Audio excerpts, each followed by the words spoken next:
Welcome, everybody, to episode 16 of the Big Ben and Friends podcast. I am your host, Big Ben Ortmanns, and this week, I'm getting to know one of my friends from the pro wrestling business a little bit better. He is professional wrestling's original yes man. He is a world-traveled independent wrestler who is an absolute gift to this business from God. Hands down, this man is the most hardest working, most intelligent, creative, talented human beings that I personally think exists in this business.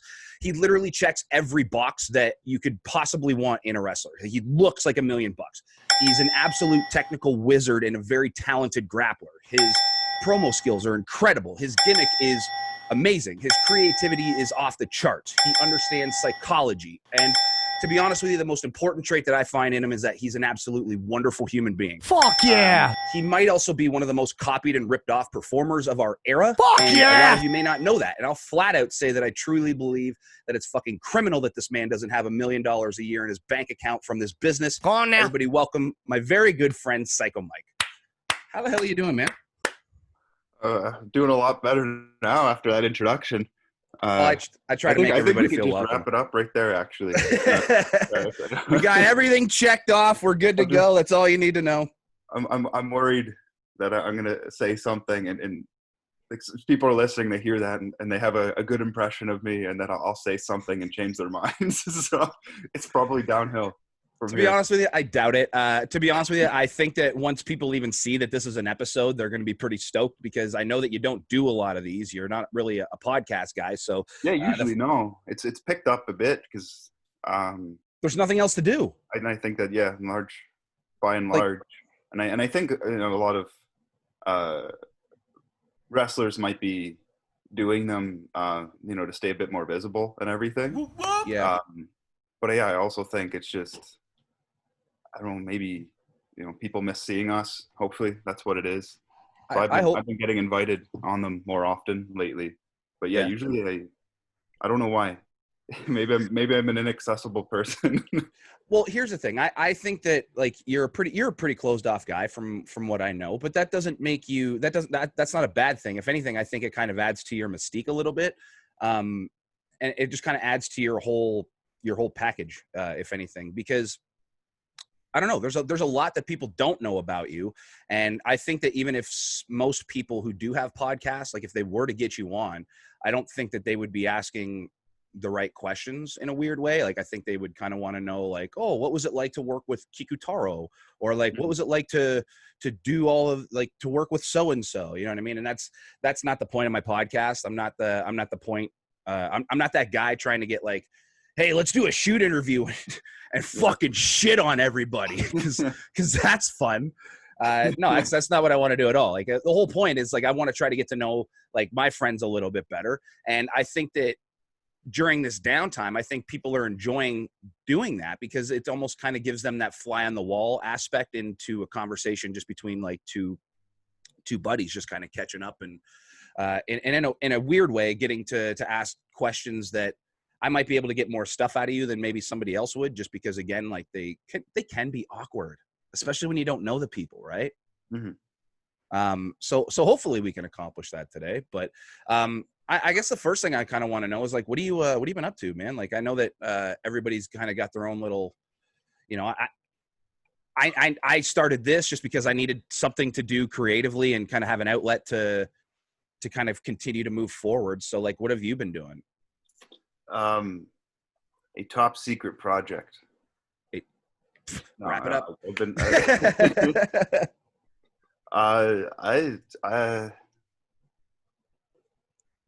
Have you actually been working on something like that, or?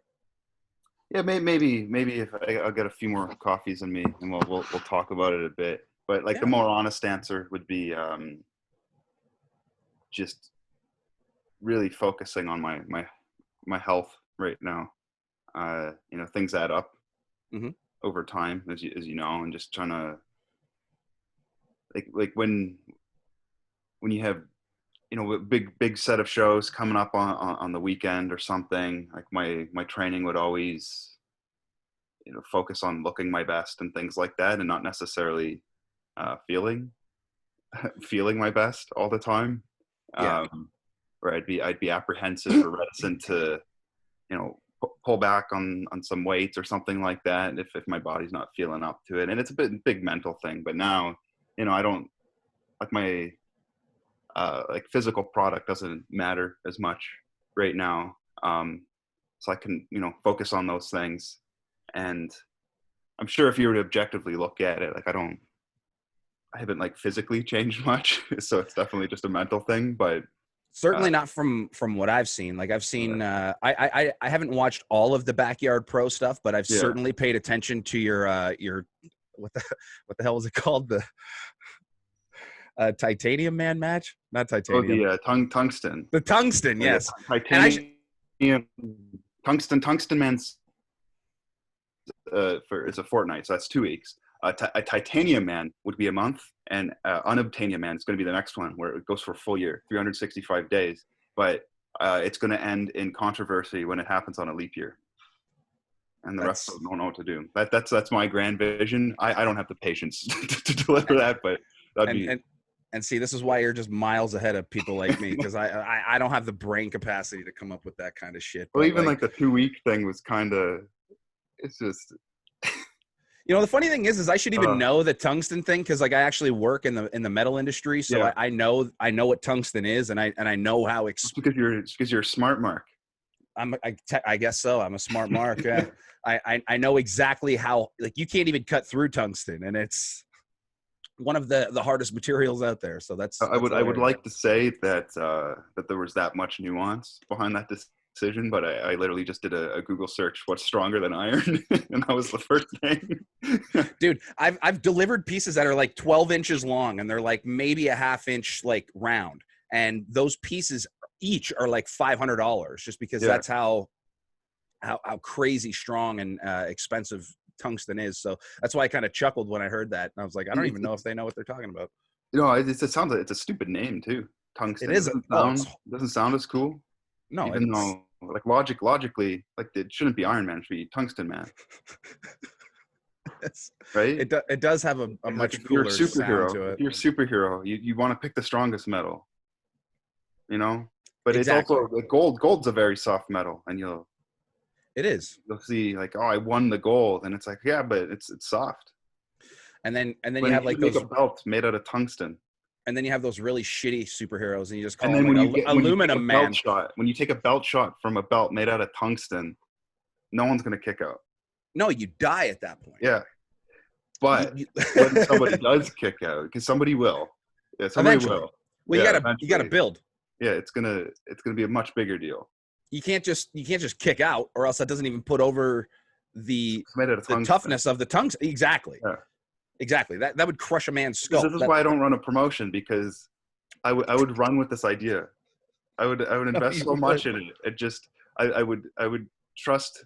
I think I trust the fans too much to kind of put up with it. You know what I mean? Where it's like, no, trust me, guys. This is funny. Is it though? just stick with me. There's a payoff to this, and someday I promise you'll giggle. The payoff might be that there's no payoff, because I also find that funny. Just please keep giving me. Please keep buying tickets. Yeah. So you myself. So you did a Tungsten Man match with a Rock. The Rock. The Rock. That was the key. Every time like Jeff would put up a picture or something, it would like have capital letters, and I would give him shit for it. I'd message him. You know how when you get there's that stereotypical guy that's tough to book or work with. It's like, oh, I'm not putting so and so over or whatever. I happen to know what you're talking about. I'm always like easygoing. I think I have a reputation of being very easygoing about that stuff. Yeah. And then, but for the things like this, I'm like, what the fuck are you doing, man? It's got to be all lowercase letters. You don't bury this. Don't bury. It's funny you say that, just because I'm giving them a hard time over stuff like that. It is funny you say that, because I would be absolutely mind boggled if you ran a promotion, now that I think about it, just because as you're telling me this, the story of how Pyscho Mike the Cowboy just came back into my head. Yeah. And I was literally like, wait, how the hell did that happen? And I was just like, Mike, what do you want to do right now? And you're just like, I want to be a cowboy. And I thought you were fucking with me, and you definitely weren't. Yeah. I know. There's but then a bit more nuance to that. I don't even think you know why I brought it I up. I honestly don't. I would love to hear that story though. It was just kind of an experiment I wanted to run, like not on you, but because at the time I was doing the well-oiled machines. I was doing the two guys with RJ. I was doing some like dancing thing with Destiny. So, but I was Psycho Mike everywhere, right? But in different promotions, I guess, like to me, it was just a different angle or a different storyline. But a You lot were of almost like a people, different character of but Psycho that's what a Mike, lot and of people yeah, thought, right? Or that's a lot of the feedback I was getting. It's like, oh, it's great you're playing like a different character at every show, but inside I was just like, I'm behaving the exact same. right. Um, I'm not, and so I don't know. I was kind of just brewing in my head, and I was just joking around with RJ City one day at one of the shows. I can't even remember where, and I was reiterating that to him, and I said, like, I wonder if I just put on a cowboy hat and called myself a cowboy and behaved exactly the same, if people wouldn't see through it, or if it would, like, if the aesthetics of it, there's the superficial things are enough to, I guess, rebrand yourself or whatever, but I'd behave exactly the same. Yeah, And then yeah. I think it might have been literally the next day you asked me what I wanted to do, and I just thought about that conversation, and I was like, oh, can I just try that? I was just curious to see what would happen. Yeah. Um, Well, because here's the thing, when especially for, like my top guys and like the ones that I know that I'm using a lot, I always like to ask if there's anything creatively in mind that they want to do, not to help just give me ideas, but I always find personally, I don't know if I'm giving away a secret here, but your talent is always going to be so much more happier to come to work if they feel like they've got and they know they have a hand in the creative process, and like you kind of get to build your art, you know what I mean? And I love that stuff, because like I don't want to just like shoot my ideas onto people and say do this, do that, do this, because that's not fun. It's kind of a, hey, here's what I'm thinking, what are you thinking, and I remember when the thought process of putting the title on you was a thing. I just remember asking you straight up. I was just like, "What do you want to do for your run?" And then that was the answer that you hit me back with. yeah, and that I think that was kind of playing off of I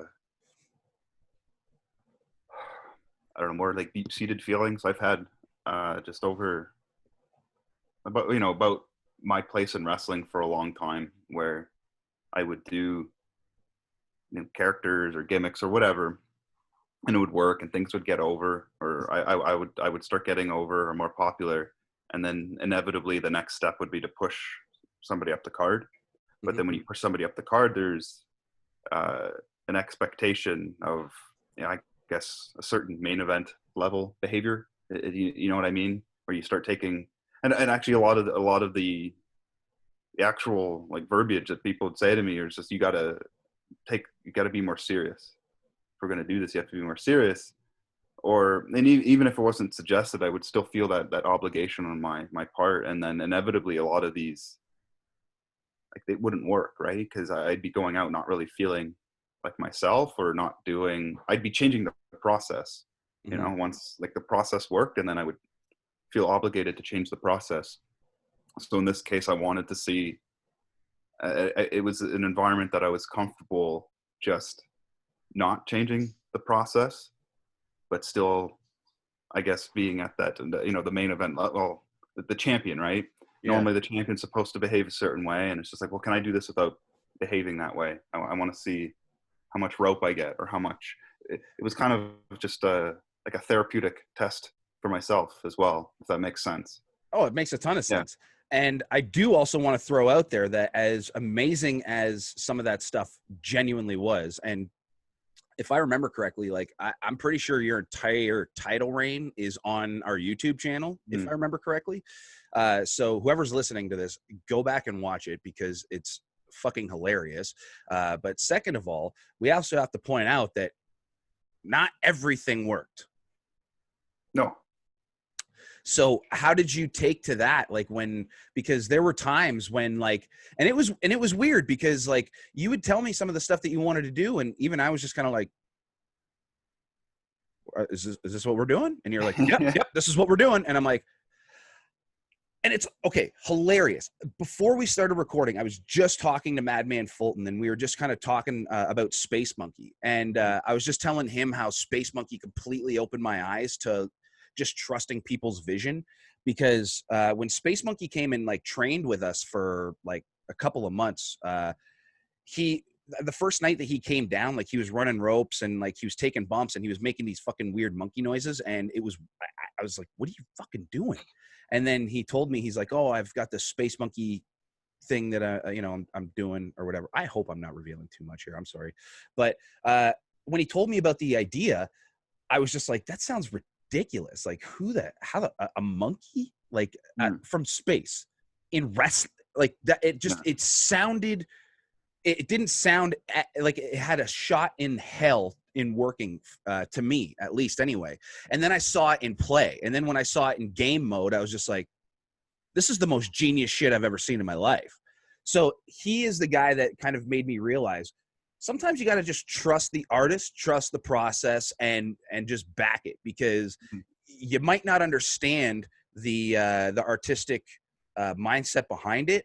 But if they do and they can get it over, maybe I'm just not understanding it correctly, you know? And I had your back on every single thing that we did. But yeah, I remember one or two times where there was like an older man that like got up and walked away from the show, like while your match was going on, and like screaming like, this isn't fucking wrestling.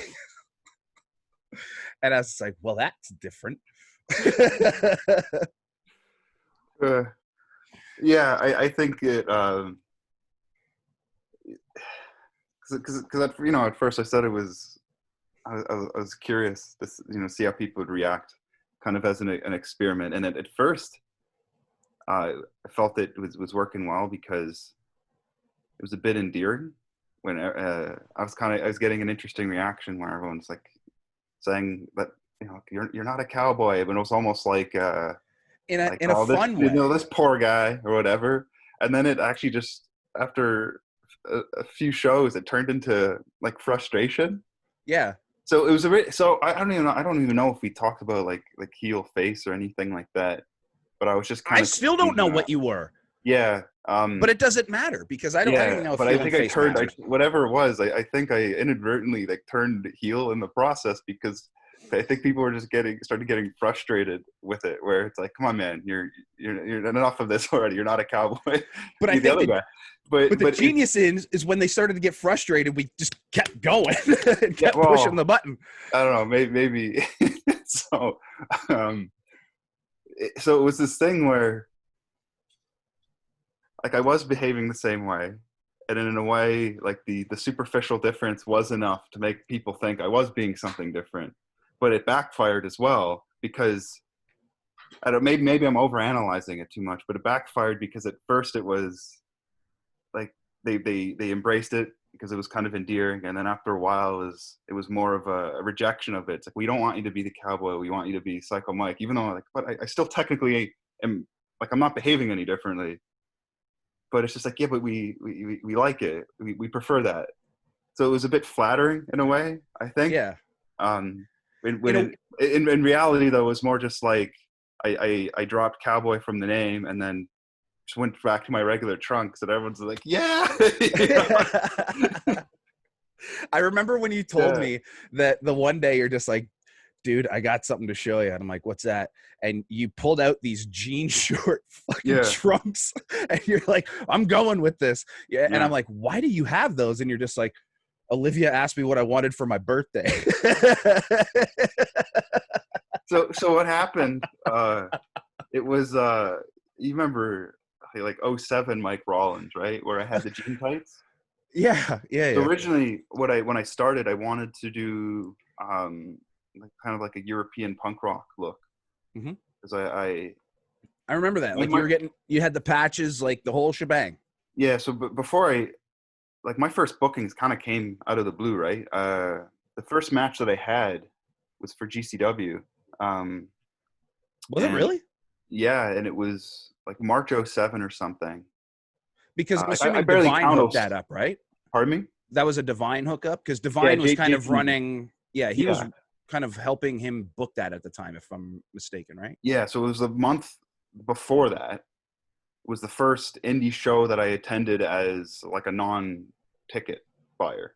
That makes sense. Yeah, yeah, I But totally understand. there may have been like an odd UWA show there, here and there, where I did ring crew and stuff. But I consider that was my first one where I was invited and I felt like I was supposed to be in the locker room, even if it was only as a guest. It was it was a show with Raven, and I remember like having to go out and buy him food, and he Mhm. didn't give me enough money for his meal, and he told me like, I'll get you at the end of the show, and so he owes me like $7 or something.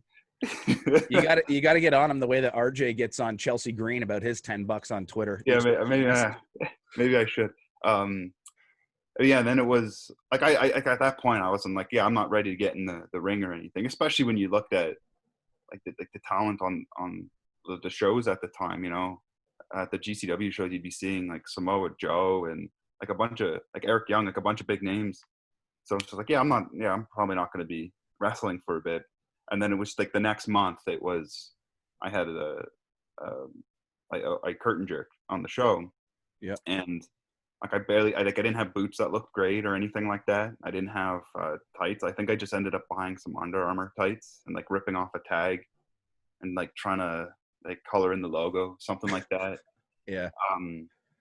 So like my initial bookings kind of came suddenly, but so Seductions is just in Oshawa. Mhm. So I dropped in, and like JP wanted, because I actually did, like, I still do listen to punk music a lot, and you know that. Oh yeah.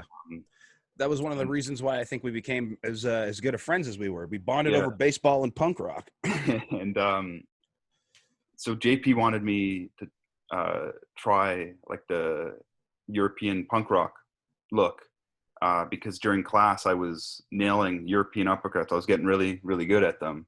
And I've since lost my European uppercut. I've lost all confidence on it for some reason.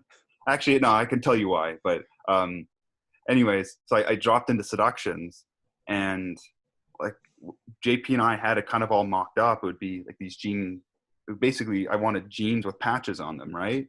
Mhm. But there was this material she had that looked like jeans, but it'd be stretchy, because the concern was if you got real jeans, like you wouldn't be able to wrestle in them. Yeah. So by the time my next booking came, like that's all she had done so far. So I grabbed them thinking like, I'll bring them back and get extra like patches on them and stuff. But like my bookings weren't so frequent that I was busy. Like '07 was kind of like a wash year for me, because I think most people's first years are when they're so unprepared. But they were frequent enough where I didn't have time to give her my tights Right. and like let her have them for several weeks or whatever. So I was wrestling in these jean bell bottoms for a really long time. And they were nothing, right? Like who Yeah. was I? I was just a guy in these. They were just things that I wore during the matches. And eventually, like I moved on to the tights that you're probably thinking of, where I had the patches on them and everything. I had a few iterations of that, but I was always thinking back to those jean tights, and I was like, I just kind of wasted money on them, and I wanted to do Yeah. something with them. You needed to redeem And yourself. and then when I started wearing trunks instead of tights, I was like, well, what if I just like found them and cut off the legs and turned them into trunks? Because I had done that with some of my other tights. Yeah. So a lot of the trunks that I have now used to be long tights, and the legs are just cut off. Oh. And then I couldn't find the jean ones. I don't know what I did with them. Who did So you I get went to in and just got a brand new pair made. Yeah. when you were cutting the stuff off like the long tights? Who were you getting to like to sew the stuff up so then that way you didn't like completely rip them to shit? I brought them back to Seductions. Oh, and she just redid Yeah. them. Oh, Yeah. nice. Lisa's Yeah. the best, man. She's Yeah. awesome. So there's a few pairs that I think, two pairs of trunks that I have were my old ones with the legs cut off. And one of the pairs that I have were made for somebody else who Yep. didn't end up picking them up. And she Oh. thought they would fit with me. So the one with all the zippers on them. And I just said, I don't wear tights. Can you cut the legs off? And she was just trying to, get rid of them. Right. And she said, sure, just did it. Yeah. That's pretty So sweet. it's like a market inefficiency I found. And if you want cheap So all people starting, if you want to upgrade from, let me tell you something about trunks. You show up to a show in trunks. You show up to a show in trunks. That people will be like, whoa, when did you get all that work rate? Like instantly, people think you're better at wrestling. I'm not even kidding. Really? Yeah, I wore tights for so long, and then once I wore weens. We call them weens up in Canada. The first show I wore weens, everyone's like, hey man, when did you get so good? And I'm like, what are you talking about? You know what my favorite set of when you get stale again, you switch back to the long tights. This is the only reason why people like Tyson Dukes. I'm telling you.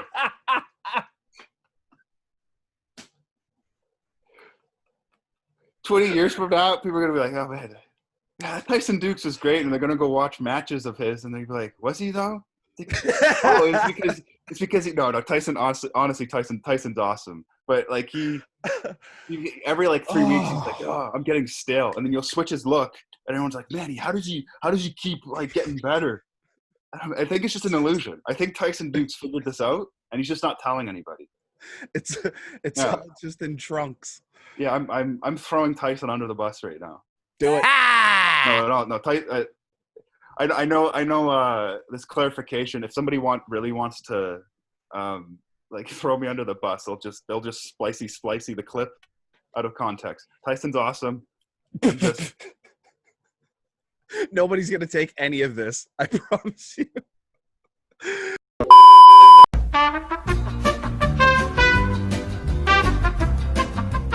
All right, so we just had a bit of a technical difficulty there, so I apologize. But so you were telling me about about Pyscho Mike or the Cowboy rather, yeah. And the thing that I'm kind of curious about is, I guess, I mean, you got the tights, you got everything, like you got the jean weens all ready to go.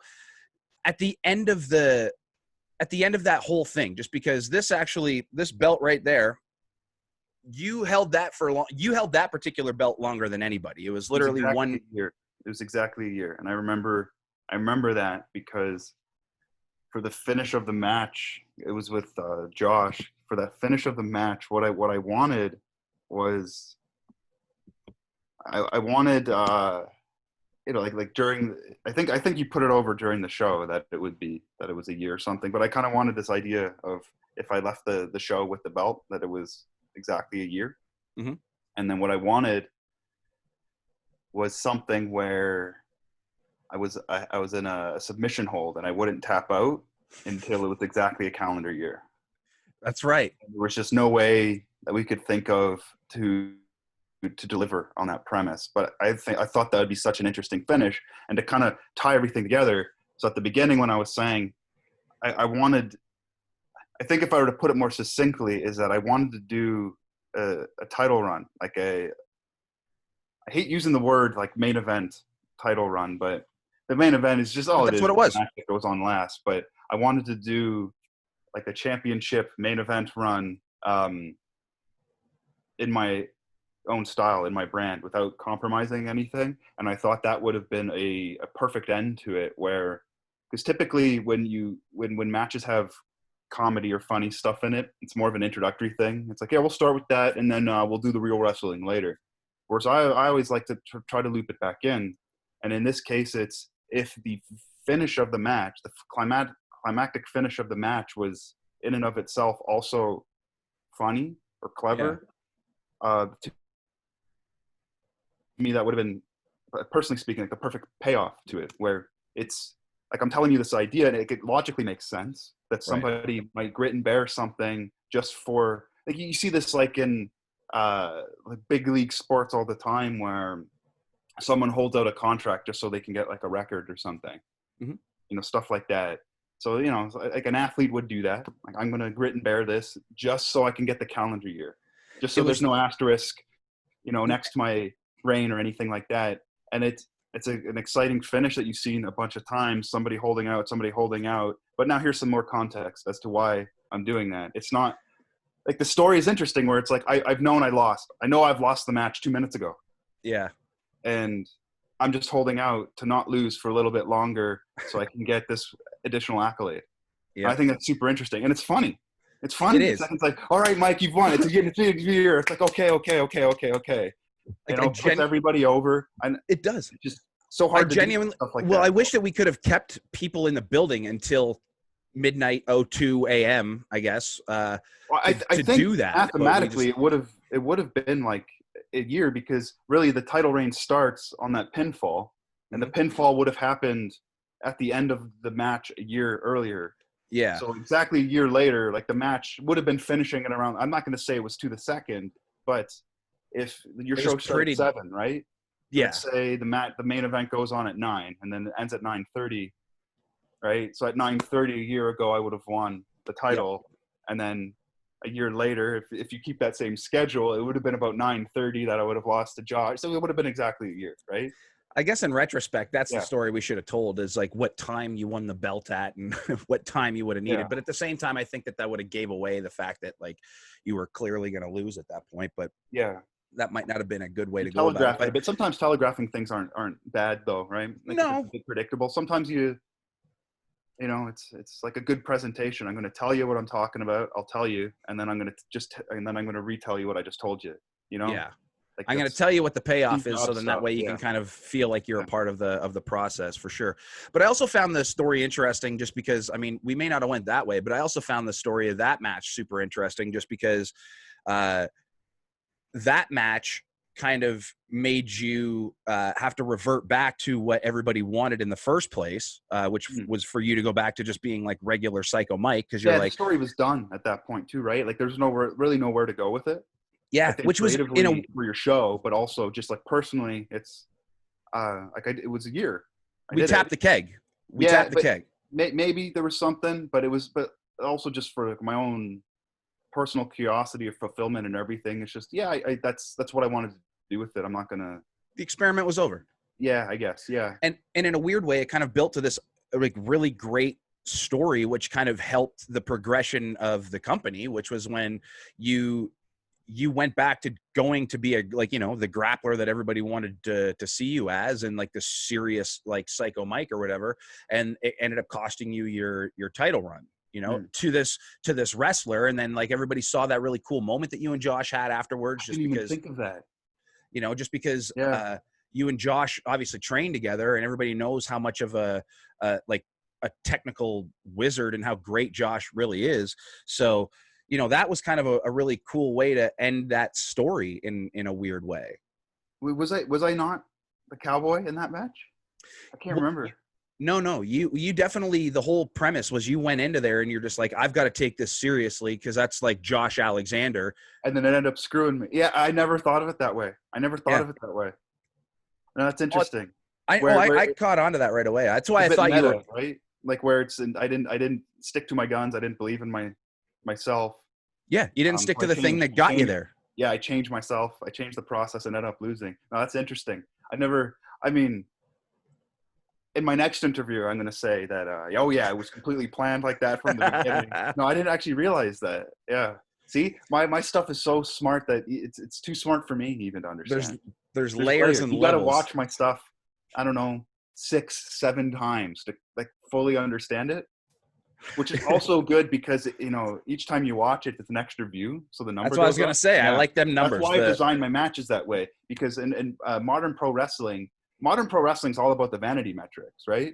So I geared 100%. My matches to not be understandable the first time, and only after about 300, 350 viewings, you completely get it, which also contributes to the vanity metric. So it's kind of this circuitous system I've got going. I guess I should be doing it this way. You tricked me. I wouldn't have known the difference. See, but here's where I messed up is I should have just put all that stuff on IWTV because that's how we get paid on IWTV is for views. So like I don't get paid for views on YouTube, which kind of, but hey, thanks for all watching. I appreciate the hell out of it. And the original reason for the Tungsten Man match is that I wanted to go for 2 weeks as an actual 2-week long video, because the YouTube algorithms will give you more ad money the longer the video is. So like I'm finding all of these loopholes everywhere to make everybody mind. No one's listening. No one's listening. Yeah. Well, I'm ahead of my time. You I'm really, talking completely out of my asshole right now, but hey, you might be joking, but I will actually agree with that because you definitely are, man. Now, I guess one question I've got for you to kind of wrap up the whole cowboy thing was, were you happy with it at the end of it, or? yeah, no, I'm glad that, like, I did it. And the only thing that I'd regret is that there were a few things that I did during it that I'm trying to think of a way to put it, that I think were strong enough to stand on its own, and it might have been too much to. So I think and the example I'm thinking of is the Choose Your Own Adventure match, where I think that was a concept strong enough to try on its own, but doing it at the same time as another concept, it was a bit much. I don't want to say it watered it down, but I just think there's such thing as just too much. Yeah. And that's something I always bump into that ceiling every once in a while. And I think that's one I regret, where it's not, I don't regret doing that. I regret doing it when I did it. When, if I wasn't doing the cowboy thing and I was on your show and it's like, here's an interesting thing I can do. I understand what you're saying now. Yeah. So like, you think that maybe there was just too much, like with like it being a main event, being a title match, like kind of almost like it could have just been a good match to have, like, say at the end of your title run, like kind of just trying to reestablish yourself as. I think it would have been more effective, like just like in a vacuum on its own. I understand what you mean. Yeah. But like, at the time it's, there aren't really many places that will just give me the keys to try anything. So now you say that, but it is. I take complete advantage of you, Ben. I was going to say, but you say that, and I almost find that hard to believe, just because you. Well, I mean, like, you are literally doing and have been doing some of the most brilliant, like most creative concept matches that, like, I still like. I mean, we've been friends for a while now, and I just don't understand how the hell your mind comes up with a lot of this stuff, like the you versus you match, like the you having your own conscience and stuff like that. Like, it's just it almost seems like you, like, to me, it's almost like you understand wrestling so much that you're just so bored of the concept that you're just like, how do I fuck with this? You know what I mean? Like, that's true. Like, I don't know if bored's a strong word. But you know what I mean? Like, maybe that. Yeah, I'm trying. I could look up a synonym for bored, and maybe I can find a word to better describe it. But it's I guess, like, weary might be. Yeah, I'm kind of weary of many things in indie wrestling, and it's not so much the specifics of what happened. It's more the volume of it, and I find that. And this isn't a criticism on anyone. I know. Saying ill will about anything can often be interpreted as a passive aggressive criticism to somebody. I promise you, it's like, I'm not picking on anybody in particular. But the word I like to use is, I find pro wrestling very homogenous right now, which is very samey, and that's why when things, and it's not even just me. I think that's why when you see it with like Warhorse and Danhausen right now, when something is suddenly not homogenous, it just stands out just by sheer starkness of it. Like, there's I'm not like criticizing the actual quality of the stuff they're doing, but I think there's, like, regardless of the quality of the characters and gimmicks and the effort they put into it, that there's just this inherent like appeal to it just because it's different. 100%. That kind of gives them a little bit of a head start. But it's been very homogenous, just like all the shows that I'm on, and just being involved in the process of putting together matches and stuff, where it's just like, I feel like I've had this match before, like 100 times, and I feel like I've seen this match before, and again, it's not bad. It's just that it's, you can have a dessert and it's really good. You can have this, like, bowl of ice cream and it's really good and you love it, and then the next course comes and it's also a bowl of ice cream, and then the next course comes and it's also a bowl of ice cream, and individually they're delicious, but in totality it's too much, right? It's just this one long homogeneous meal, and you kind of want to try something different. Like if you like sweet food, well, not now I just want something salty, or I want, something spicy or whatever it is. And I think my theory for a long time was that a lot of, I don't know if I have to say promotions or specific wrestlers, but like a lot of products, I would say, have trouble breaking out of like a certain shell or a certain bubble.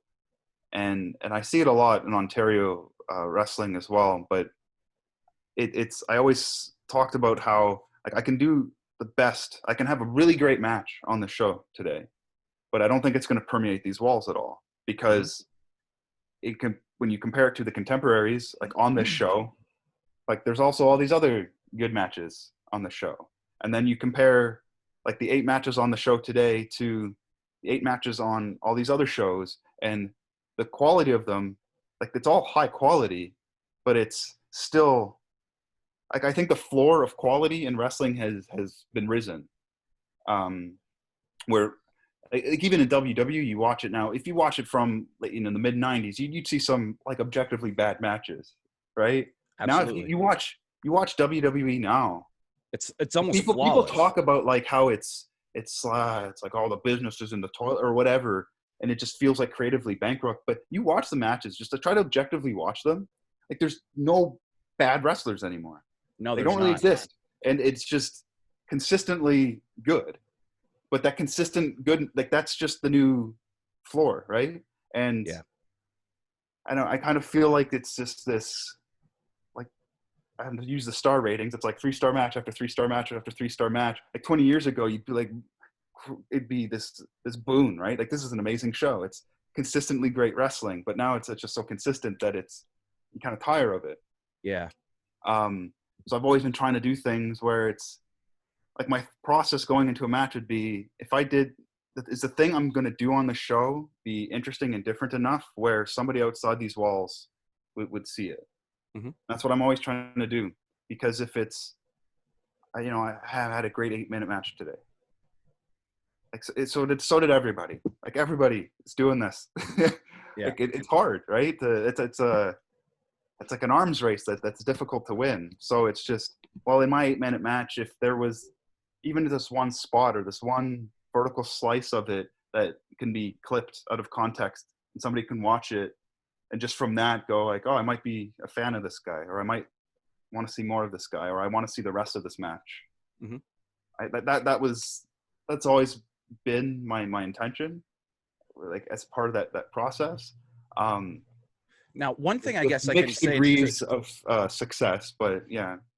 but you're also never going to know what works unless you try things, right? Correct. Like, I Yeah. mean, even just to tie it back to the cowboy gimmick, I mean, let's just say there was like 10 shows that you did as champion, which I think sounds about right.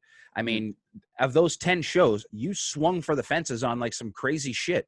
Maybe you landed 7 or 8 times and Yeah. you're just, but a lot of people might dwell and be like, well, damn it, there was 2 or 3 that I fucking missed. But then people don't realize that when you look at that from like a statistical, mathematical point of view, like let's just say you nailed 8 of the 10.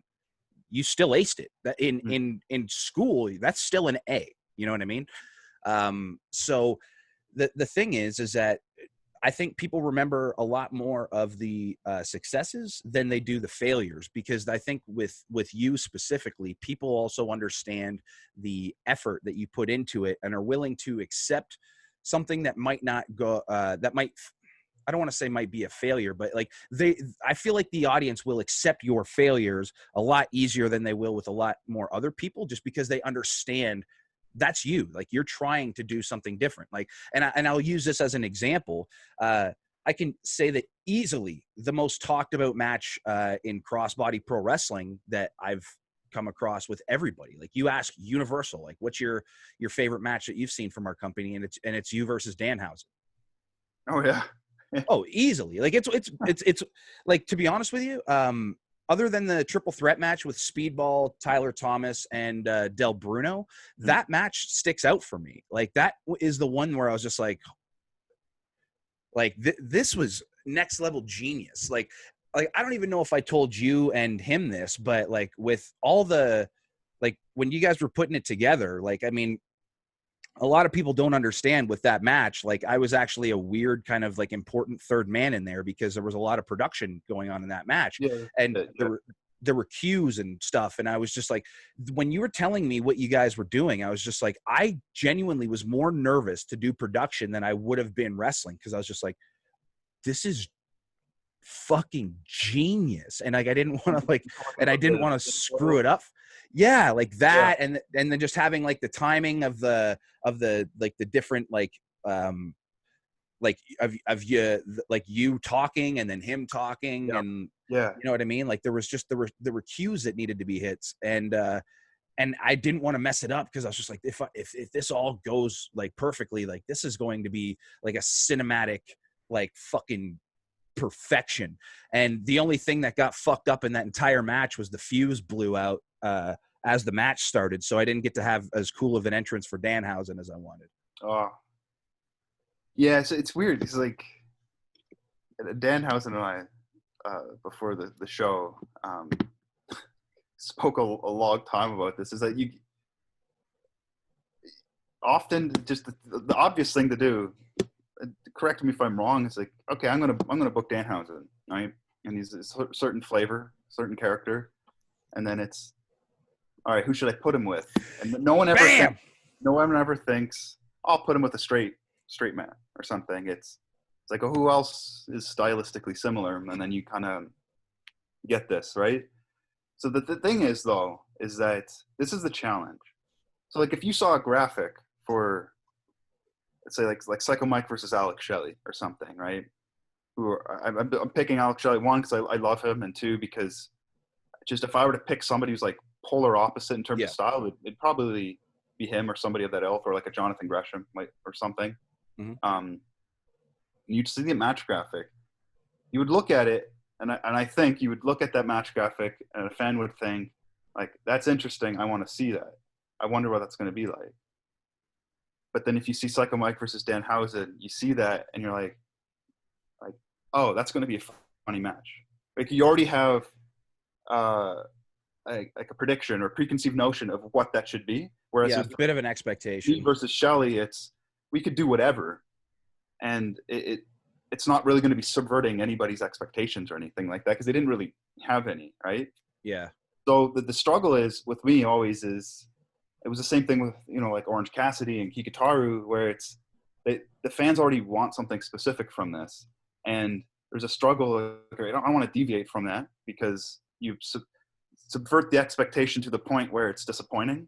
But I also don't want to just do the same thing. That like I don't want to do a Danhausen match that they've seen a million times, because then that in itself might be disappointing. So it's really hard to kind of, I don't know, like live up to certain expectations without being like super derivative. Yeah. So like when all this is going on, the things that I tend to harp on are like the things that I was getting you involved in, like with the timing. So in that specific match, like the one thing that I cared about and I always kind of go into a match where it's okay, if we can shit the bed everywhere else, if this one part works, the match will be a success, because it's kind of, I think it's kind of like a bit the of nucleus, like a thing where if this part works really well, like you get a lot of goodwill from that. And even if the rest doesn't go as well, you've like set such a heavy anchor. And for that match, it was the tinfoil hat spot where I'd pull it off, and then the music would start playing, and then I'd cover it up. And that was something where it's just, I think, I would hope that somebody would see that spot, and out of context, it's just, that's cute, that's interesting.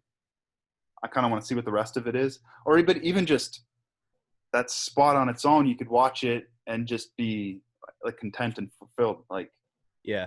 Oh, that was, I like that. Like, that's enough. I don't need to watch the whole match. I've consumed enough. Yeah. I like this guy. But I harped on that one. Like, I think I went over the timing on it with you like probably half a dozen times, and Mm-hmm. it seems very, I don't know, maybe pretentious or like condescending in a way, but it's just like, and it has to be right, because if it's not, then it's not funny, and if it doesn't work, then the rest of the match will. I don't want to have to work the rest of the match now trying to like recover from it, you know? Yeah. Yeah. Yeah. Because that's a large jump into the deep end. So like if it misses, then yeah, you've got a lot of catching up to do. So yeah, that needed to be perfect. And like I feel like if you go back and watch it, like it was, I don't think that anything we could have like nailed any more perfectly than it did.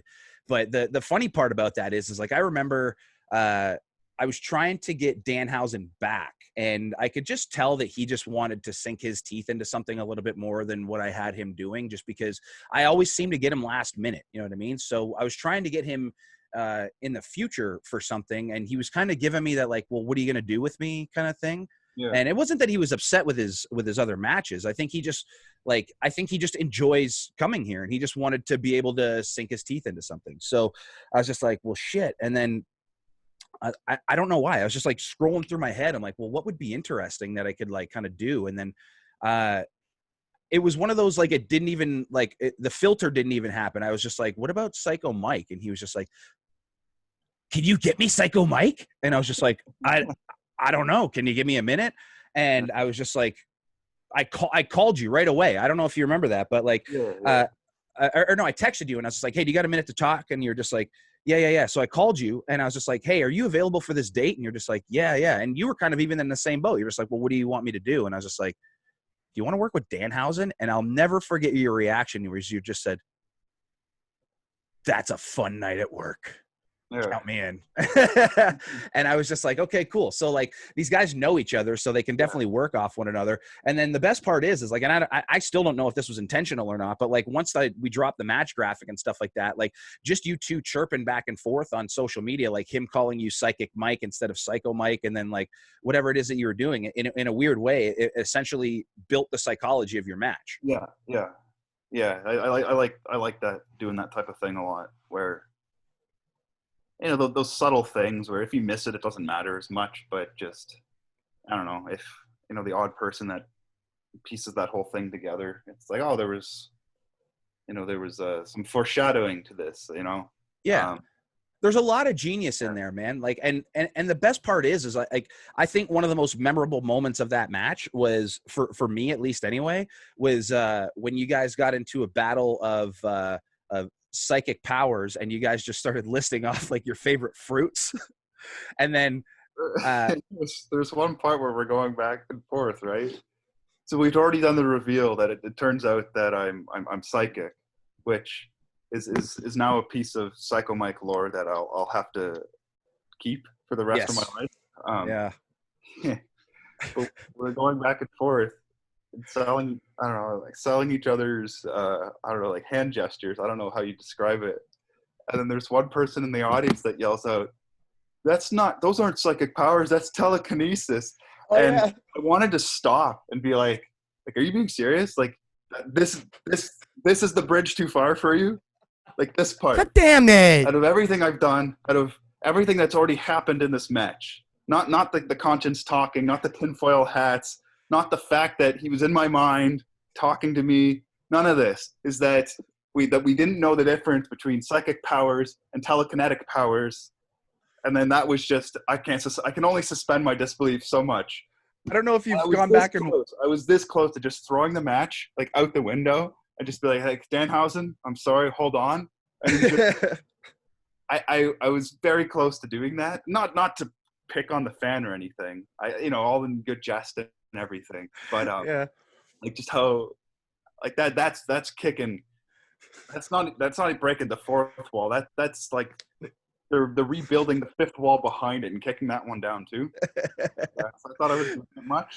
Well, when you were doing that and that lady said that actually sticks out for me, because I remember as she said that, Danhausen was selling. He was like, shut up. Literally like freaked out on the girl when he's in the middle of selling the whole thing. But like there's one part where I did it, and then just the way he's like sold back to the corner and jumped into it. It just looked like so feeble and everything that I actually broke out laughing a little bit. But if I found the clip, I could pinpoint where it was, where I actually like let out a chortle. Yeah. There's one moment in that match where like from like a strictly like cinematic point of view, like you and Danhausen should almost get together and like take that shot and like split the proceeds on pro wrestling tees. Like the one where as soon as you guys finish going back and forth with like you're like saying all the same things and then you're just like, holy shit. And then Danhausen's like your face and Danhausen's like, Yeah. there's that one shot where you're just like, ah, and his reaction, it's just the most perfect, like, maybe it's just from from me being a producer, like for the last couple of years, like there's certain shots to me that like really, really stick out. Like there was one where when the Notorious TID pinned one of the guys from Empire and he pinned JT Kirk and Matt Grant was trying to make the save, but just missed it. And like the picture is Tid flipping him off as Matt like is just so disappointed that he was like this like far from the finish line. You know what I mean? There's like certain like shots that are just like worth 1,000 words. That was one of them to me. I love that match. And that's actually available on YouTube, by the way. I put it up so that way, and I'll put the link down in the description below. So then that way you guys can all go and check out this really fun match that we're talking about. And hopefully we didn't give too much of it away or whatever, but I mean, yeah, just going back into what we were talking about before is like, I mean, you're one of the most creative guys that I know. And like, I can only imagine the thought process that goes into that. And I'm not going to ask you to explain that to me, but one question that I was actually going to ask you, just because I'm genuinely curious about this, is you're one of the few guys that when you started your training, like I always kind of, there was like a certain class of us that were like trained by the last of the old school guys that were like, the training was boot camp. You know, I put you in that category just because Divine is obviously a real, you know, he's a hard-nosed trainer. He has that dungeon heart style, the whole shebang. I got to experience a lot of it with one of his rivals, Chi Cruz and stuff like that. So in a weird way, I feel like we're kind of cut from the same cloth in regards to the upbringing stuff.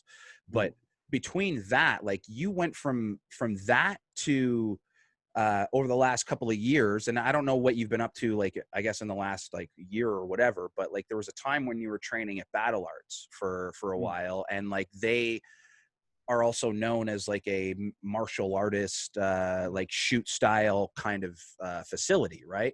So, you know, you're one of the few guys that has experienced each style of training. What do you find the differences between like when you started and I guess what the training is like now in that kind of environment, and like where do you find maybe, I don't know, where do you feel that maybe we could bridge the gap a little bit to improve on what we have at the moment? Like between like what the what I did with Divine versus the Battle Arts School? Yeah, just because like I'm like obviously that was like a hard-nosed style of training, and Battle Arts is like another hard-nosed style of training, but two completely different sort of hard-nosed style of training, if that makes sense. I feel like. Yeah, I don't know. Like I don't know if I'd call Battle Arts hard-nosed style. I think the difference I would say is like with Battle Arts, you're only going to get out of it with what you put in it. It was very, very up to the individual. And I can expand on that if you want. But whereas with JP is you put into it what he wanted you or what he needed you to put into it, and if you didn't, you were cut loose. Yeah. And I've had this conversation before actually, and I want to be careful with how I put it because I don't. It's easy to misconstrue what I'm saying, but there's a part of me that thinks that wrestling there's a certain trait you'd have to have as an individual before to break into pro wrestling training because it was a bit inaccessible. And by that, what I mean is, if you were to, I'm going to use the Squared Circle school as an example, where there's a period of time where I'd say that was probably the most popular one in our area. And even there, like how polished that place was, it was like in a garage, right? It was like a garage door, and dusty. It was just a ring in a room, and it wasn't much of anything. And by inaccessibility, I mean to show up and like kind of see that environment, and then be willing to roll in the ring and do your squats and do your push-ups and do the conditioning work, just to kind of like just get the process started. Does that make sense? I get it 100%. Whereas, I'm just going to use Battle Arts as the other example, where there's a difference between that and then showing up at Battle Arts, where it was more of a polished business, where as long as I'm paying my membership, I can scan in and come in, and they had a nice gym, right? State of the art. They had, like, it's this amazing facility, but with it also came this like a sense of entitlement. Just like if I'm paying Good Life Fitness or something a certain amount of money a month to use their equipment, I'm going to feel entitled. And I mean, I should, right? Because I've signed this contract, or like I'm paying you money to use this, I'm entitled to use it. And I felt there was like a bit much of that, where people could drop in and out of classes whenever they wanted, and really like not try, and they were still entitled to be there. And I know this can get misinterpreted as like, so you're saying that only certain people should be allowed to wrestle, or like only certain people should be able to join the class, or only people that want to like make a career out of it should do. That's not what I'm saying. It's just more so when you make it so accessible that I think you got to look at the other end of the funnel, where, okay, if that's a process you want to adopt, you'd have to be willing to produce less quality at the end of the funnel, because that's what I think it would lead to. And I'm not saying like if you show up and you can't do 50 push-ups, you're out the door. I'm saying if you show up and don't even want to try to do 50 push-ups, you shouldn't be kicked out of the door, but like you should at least be put in a different group, right?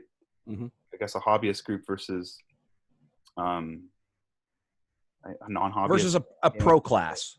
But I would see that a lot there, where I felt a lot of people were having their time wasted, because when I say you put in what you get out, and it's so as an individual you can control that, but in a certain environment, it doesn't matter what I put in, because if other people that I'm tethered to aren't putting in the same amount of effort, they're like siphoning off.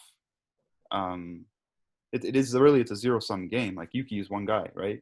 Yeah. So if you're not putting in the same amount of effort then that I am, like I'm not. It's not like a meritocracy, where like you kind of like parasitic in a way. I know it sounds really negative, but there were definitely some people there that I felt belonged, that straight up said like, yeah, I just wanted to do this as a hobby, and I think that's fine. But those same people weren't a problem, right? It wasn't that it's a problem that you don't want to make a career out of it, but they were putting in effort, right, as well. So there would be like workouts that we'd run at the beginning of the class, and they weren't, I wouldn't call them like grueling, but they weren't easy, right? I remember like they got me, every once in a while. Well, they're supposed to. Yeah, and some days were harder than others for me, but there were a subset of people that wouldn't even try. Like they would just kind of opt out, or like, oh, I'm feeling too sore for this, or something like that. And it's hard. It's like if you come in once and it's like, yeah, my knee's hurting. It's like, yeah, I don't want anybody like hurting themselves. But when it's always something, you kind of lose the benefit of the doubt, or it's just like, I don't think you just don't want to do this part. Yeah. Well, And part of me says like, that's fine if you just want to like learn a bit more about wrestling, but I don't think that there's two distinct populations. I think where, I don't know, like I'm anchored heavily because JP, like he ran us through those things. All right. So when I said like, if you show up and you can't do 50 push-ups, I'm not saying you should be kicked out of the door. And there's a reason why, because I showed up and I couldn't do 50 push-ups. mm-hmm. But the thing, and I'll never forget it, is that I was doing them, and I think I got to like 20, and I was like, and he's like, Mike, I don't think you have the heart for this, is what he said. So I kept trying to do it, and I don't know if I got to 50 or not. I definitely didn't get to like 50, like complete ones. Probably got to like near 50 attempts. But I remember at the end, like I asked him, I said like I didn't get the 50 push-ups. Like, why were you okay with that? And he said, I just wanted to see you try. And that's what it was with him, right? And it's yeah, just try, right? You know, let's run 4 laps around the track, and if you're gassed after 2, and it means you got to slow down or walk or like take a break or something, there's a difference between that and then just walking off the track. And that's kind of the thing I'm talking about, where like I use the word accessibility because I think if like you're entitled to be on that track, you feel entitled to walk off of it. Yeah. Instead of, I kind of like gotta earn. It's certainly not treated as much as a sacred ground as it once was. Yeah, I'm hesitant to like use words like that because it's so, I don't know. I think it gets misinterpreted as like antiquated and stuff. And in many ways it is. Like, I'm not saying like show up and it's like, you're going to take 50 chops or you're going to take 100 back bumps and things like that. I mean like. No, but there should be a certain like requirement of effort to go in, and a certain amount of work that goes in before like you know. Yeah.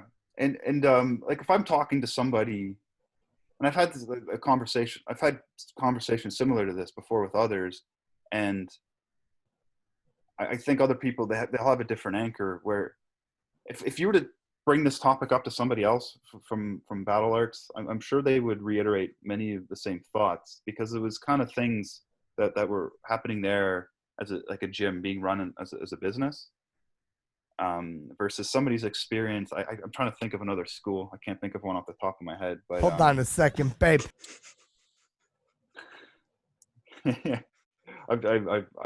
I'm being coy on purpose. Go on now. I appreciate that. Yeah. Like Tyson School or something like that, where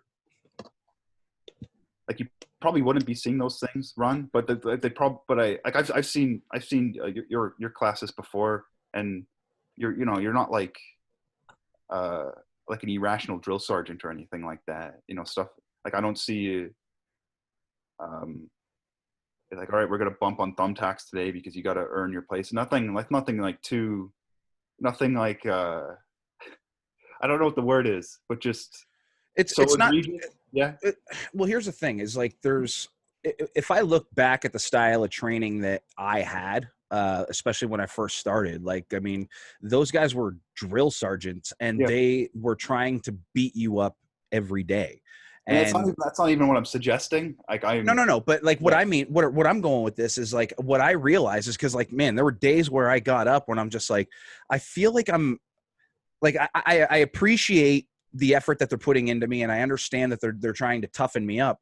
But when I'm constantly beat the fuck up every single day, I can't push myself to that next level. Like I can't like if I'm aching and I'm hurting and like I can't jump as high as I want to. Yeah. I can't run as fast as I need to. I can't be as like technical as I want to be just because like everything hurts. Yeah. So when I did like my kickboxing and mixed martial arts training like over the years at Adrenaline, like I understood and I learned what the benefits of like an actual training, like just training for classes. I learned what like normal people do. I learned how like, you train somebody who just wants to get into shape. Like I've learned how you train somebody who wants to get into like an amateur fight. I've seen how people train for professional fights. Like I've seen so many different levels of training, and I've been through so many different levels of and styles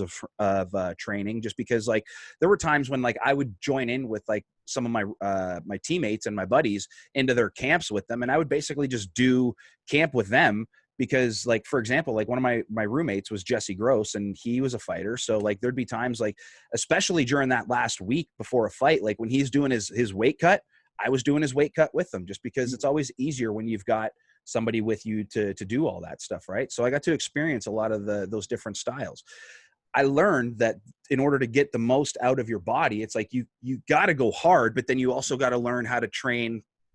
Like you got to learn how to scale back. And I don't mean like less training, but like there's got to be times when like you go in with the sole purpose of like, okay, I'm just going to have like a shadow boxing workout today, and I'm just going to get my heart rate going. I just want to get a small little bit of sweat going.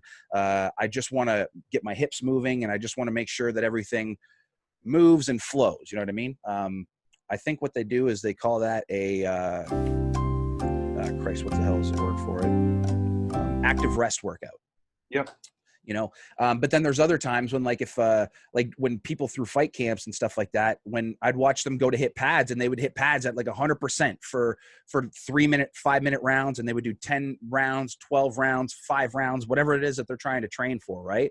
And then you would watch other guys go and do pad work, and they're literally just like 25%, just pop, pop, pop, pop, pop, and every single thing that they do, it didn't matter whether it was like the 25%, the 50%, the 100%, like all of those workouts made the best athlete at the end of the allotted time that they were going for. And like that's when I realized, I'm like, you can't just beat the body up every day, or else you're not going to become the best athlete that you can potentially be, you know? Yeah, I think that's what happens when I say like I'd like to see more effort. And again, this is the context is it's a pretty heavy anchor that's been set for me. Like on the other side, like on with the battle arts training. Like I don't mean like do a superplex day, or you know you're taking 50 bumps, or you're gonna like let the trainer break your leg, and so when you come back 9 months later, you know you've shown your worth. But it's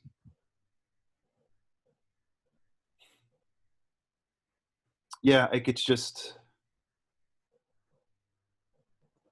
almost yeah. I think it gets misinterpreted as like you think there should be more gatekeepers, and I'm like no, I don't think. I think the gatekeeper should be like the individual. Like I should decide if I should be in or not. But it's like that's what I mean, where it's like the effort that I put in, right? There should be. I think that's what I'm on is effort, where someone can determine whether you're putting in enough effort. Like if let me put it this way, just maybe as an analogy that might illustrate what I mean more, is if somebody were to hire you as a personal trainer or like a teacher, right? Let's say like a math tutor, something simpler, and you're teaching a kid math, and you say, okay, before our tutoring class next Tuesday, I want you to read chapter 1, or I want you to complete these 5 questions for homework. And then they come back next Tuesday and they haven't done that.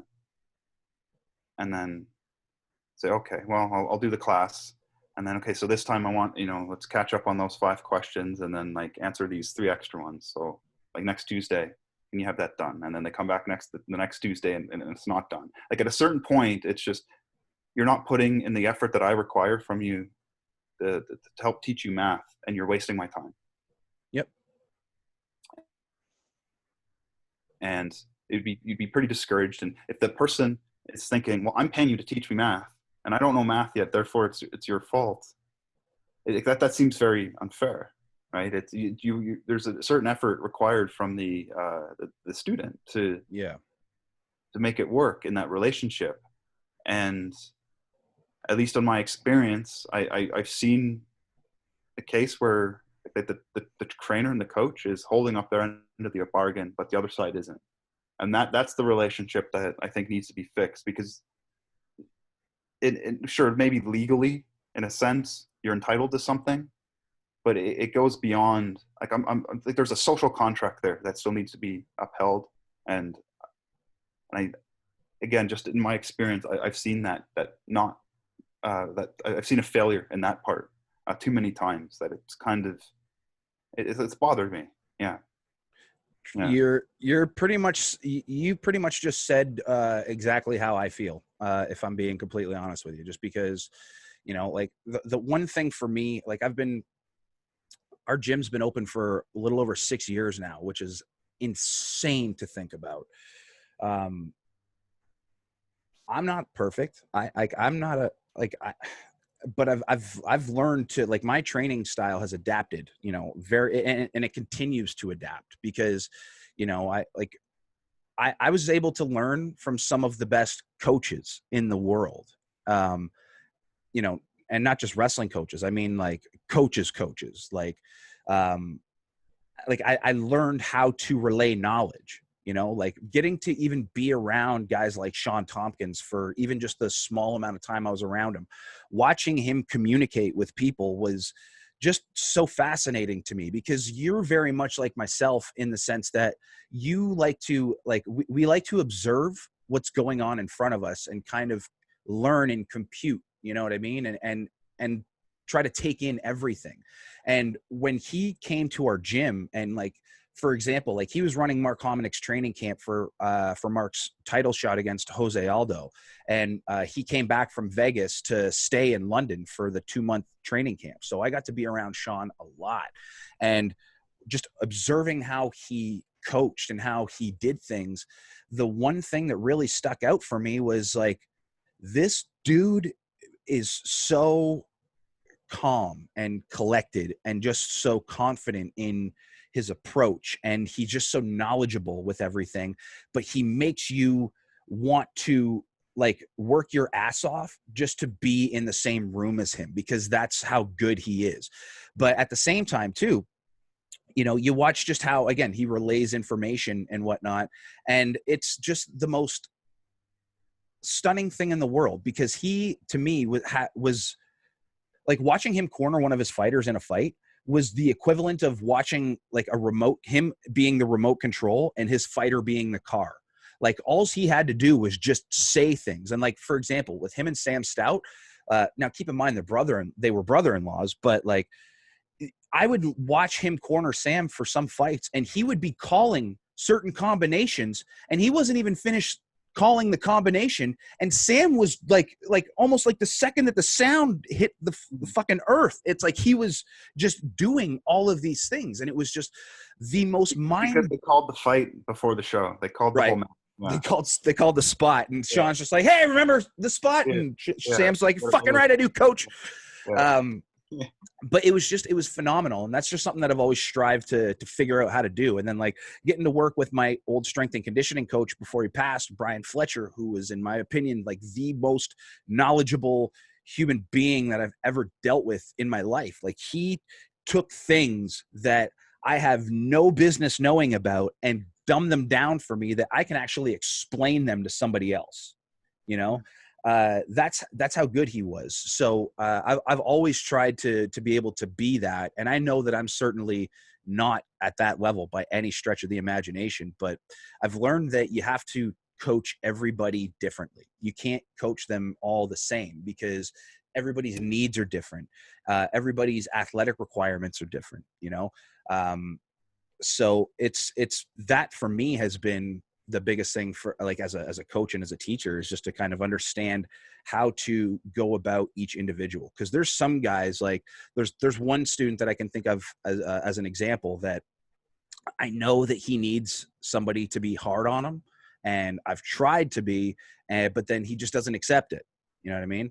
And he just needs something to kind of break through at the moment. And that's almost why it's kind of nice that there's both me, Notorious TID, and Tyler Thomas all there as coaches now, just because the three of us all have such different personalities and such different like, views on life, but all similar in the same way, that if one, you know, if I can't get through to somebody, you know, it doesn't mean that we don't get along or whatever, but perhaps, Tid can say something that is there and it kind of just connects everything, and then vice versa, So, the biggest thing for me though is, like, again, you hit the nail on the head. Effort's by far the most important thing to me, because again, as a coach, I can work with Holden Albright is my perfect example. When he came to me on day one, he was just this slob of a human being, but wanted it, and I said right from the word go, like when I saw him, I was just like, I don't see it. And then at the end of the first night, I was just like, oh, this kid was me when I first started.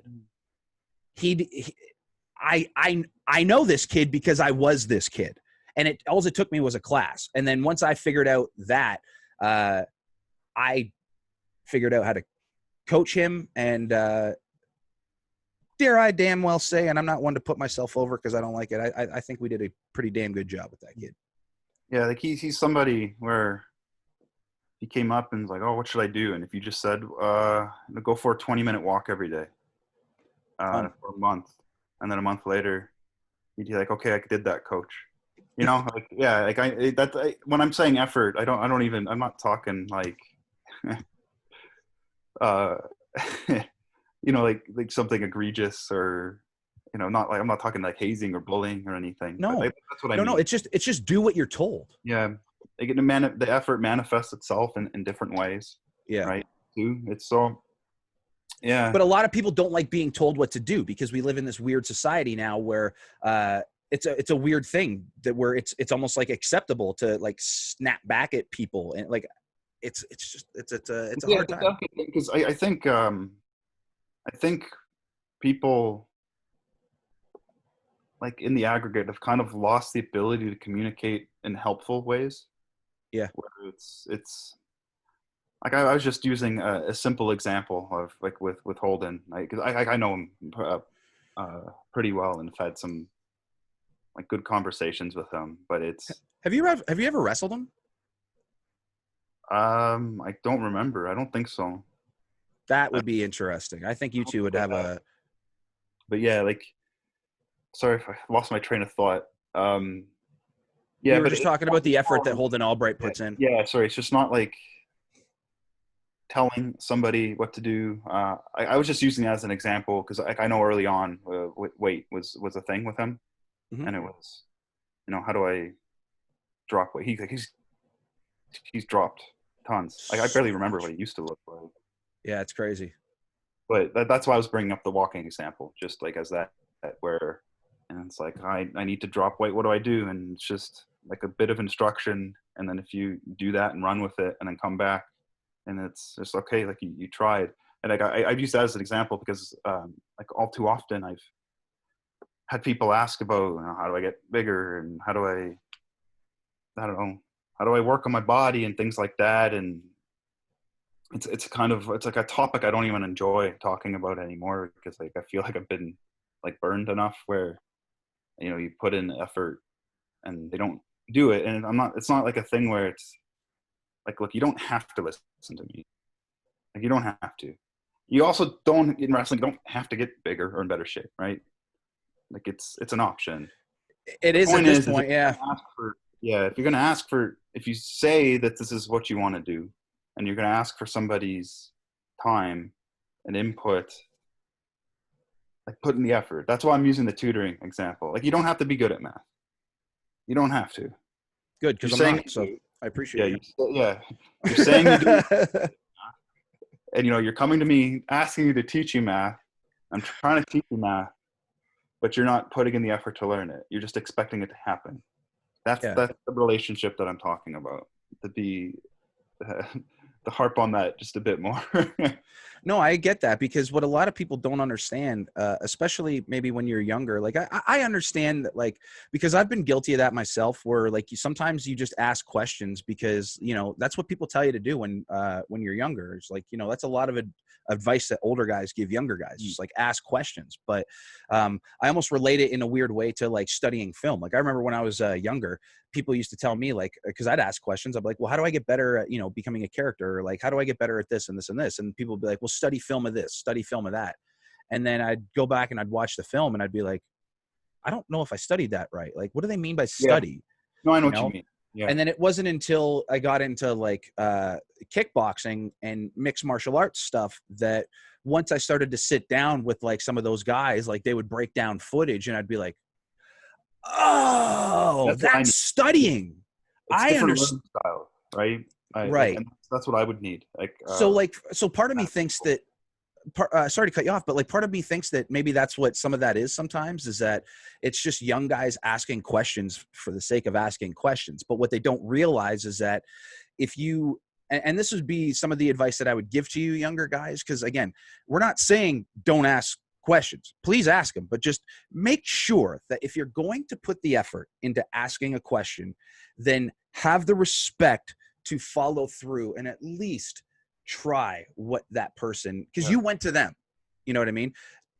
Put in the effort to do what they at least told you to do, because the most valuable commodity in this world is time, not money. It is time. And when you waste somebody's time, especially when we don't have much of it, you know, like guys like us, like when we're on the indies, like, some of those younger guys may not understand the hustle that like guys like us got to go through, you know, like I've got a full-time job. And then as soon as I'm done that job, I go to my next job at the gym. And then but before I start teaching, I got to get my own workout in.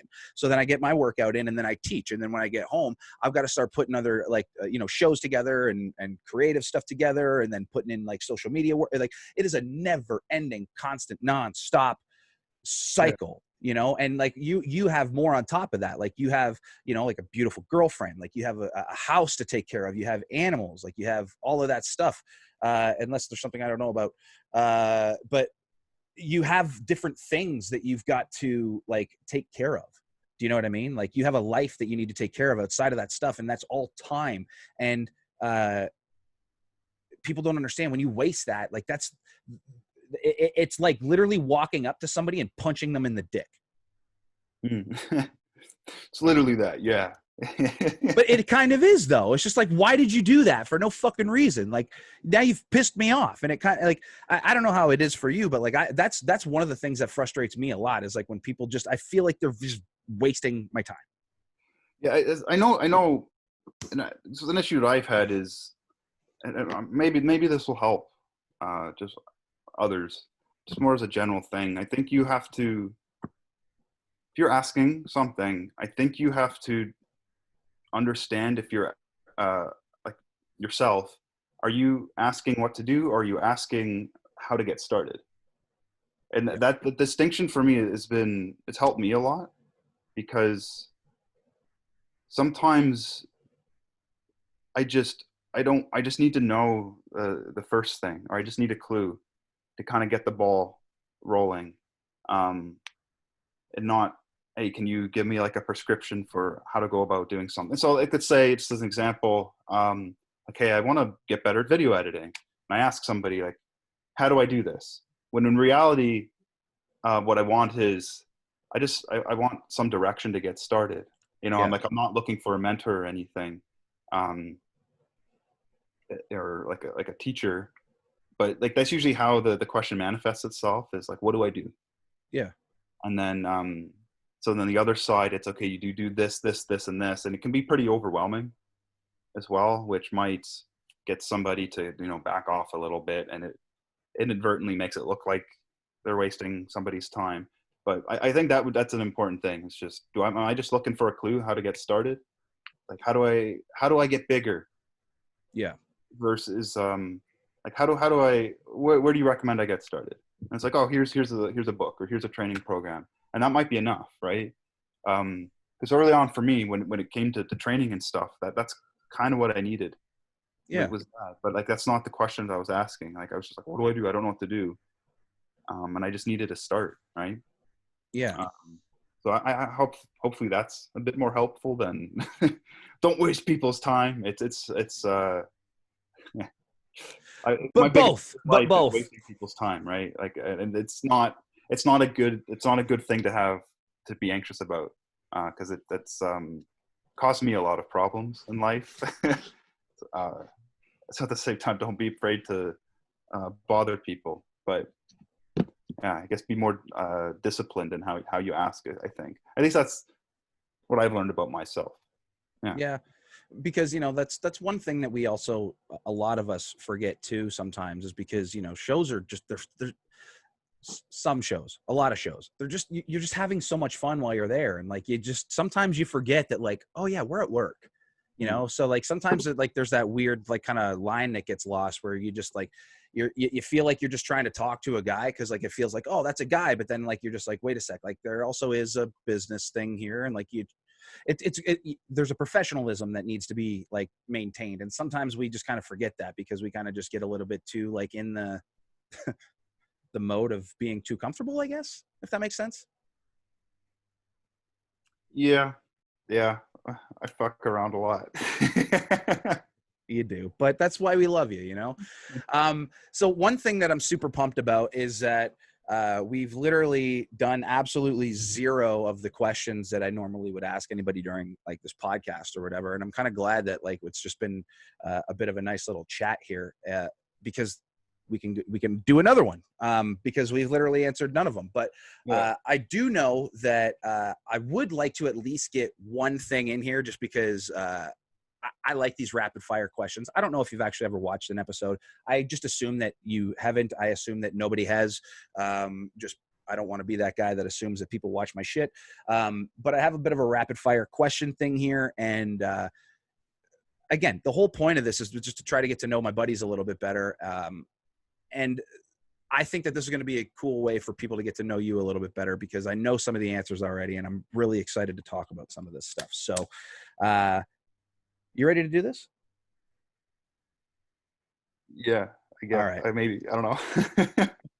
Don't worry, I'm not going to be like, who has the biggest dick, and is it Batista? Or oh boy, those people are, but I don't know. All right, so what's your favorite match that you've been a part of? What's in the Box with Braxton Sutter. I haven't seen that, but I've heard. Very close second would be the Brace for Impact match I had with Cody Deaner. Which one? On Twitch, the Twitch stream. So that was the Impact Wrestling. Oh, right. Sentimental favorite as well. But okay. Yeah. We could talk about that one a bit more, but sure. we talk about that one a little bit later. Now, this question here, I'm super interested to hear your answer just because, again, I don't know if you've watched many episodes of this, but the by far the most popular answer and the most common answer to this question is you.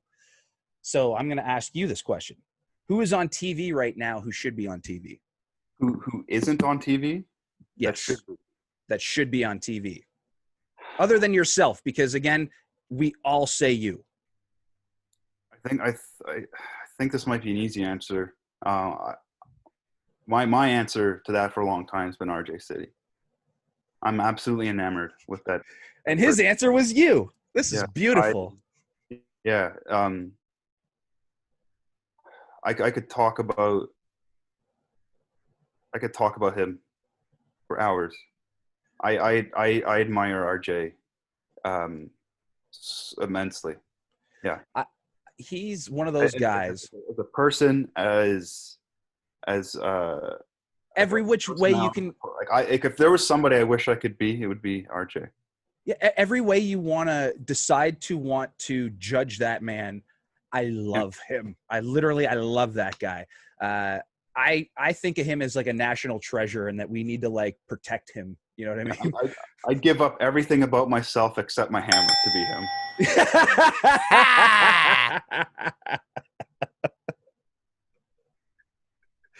Oh, that is the truest thing that's ever been said on this fucking podcast. Holy.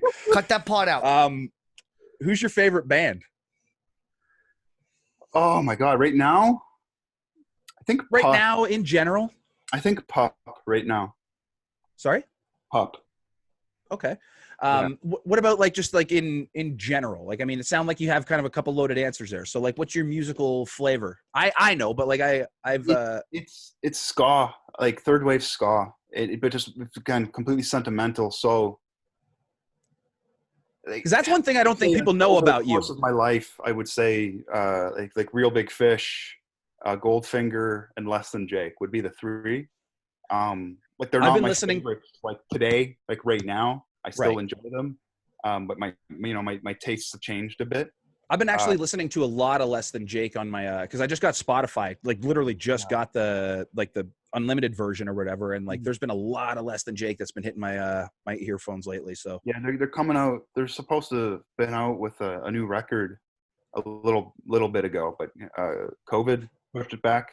I So think I saw a new hoping it's single. I yeah, think I saw a new single yeah. that's there. I've still got to go check that one out. But yeah, what else? Is there anything else you into or? Music wise, oh my I'm God! actually You surprised know that we what? It's haven't the been to a Tony concert Hawk Pro together. Skater. It's the right now. It's the Tony Hawk Pro Skater soundtrack. Hell The, yeah, man. that's the band I like the most. Tony Hawk Pro Yeah, Skater 1, 2 remaster. Yeah, man. We when COVID stops and hopefully by next summer, man, we have definitely got to go to like an outdoor punk show because like we've almost developed a little crew, and it was like me, Stratos, and Jimmy Vandalay. We ended up going to Rancid with the Dropkick Murphys, which yeah, was a lot of fun. Stratos couldn't make it, but me and Jimmy ended up going to check out the Interrupters in Toronto as well. Like we've kind of got ourselves a nice little pocket of dudes that want to go and check out some ska punk stuff. So you should definitely come and join us next year when we do.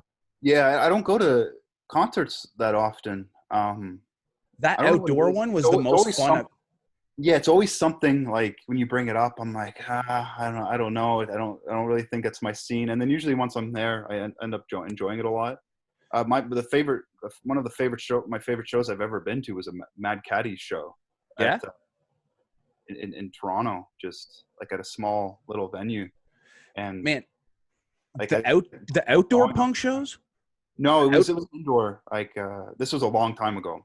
oh, okay. But Yeah, no, what I was about to say is like those outdoor punk shows are the fucking like I cannot explain a better setting in my life. Like because it was at the docks, like out by the beach or the lakefront there in Toronto, and so Jimmy had a bad wheel, so he couldn't go too as far as like the crowd went. Like we stuck to the outside, but we made a deal with him. Me and Stratos we're just like when Rancid hits the stage, because Rancid's like my favorite band. So when they hit the stage, Jimmy, I'll see you at the end of the show. You stay there, but I gotta go. So me and Stratos, literally, he's just like, I'm like, are you coming with me? He's like, oh fuck yeah. So I was just like, okay, so here's how we do this, and he's just like, I'm like, I'm the offensive lineman. You're my running back. And he's just like, okay, perfect. So we got to basically the front of the stage and had the best fucking time, man. Like you would have loved it. no, Like, I'm the guy that would have pretended my knee hurt so I could stay back with Jimmy. no. Like I'm you, a little bit of a wuss. it was the dude. It was so much fun. And again, just like having Rancid there and like just looking up and seeing like Tim's big old shaggy ass beard, and then just like the ambiance, you know what I mean? Like of the water and just like the downtown Toronto core is just so fucking cool, man. Yeah, we definitely got to go. Who's been your, oh, sorry. Now I already know the answer to this question, but I can't wait to see how deep you go into this. Who's your favorite sports team? The only sports team I care about is the Blue Jays. Why do you have to say that with such To get disdain? deep into it, or You go right ahead, brother. it's just I was like 5 or whenever when they won the World Series. It's like some of my earliest memories. I grew up with like I had posters on my wall. I remember I had Fred McGriff and Tony Fernandez. They were And dope.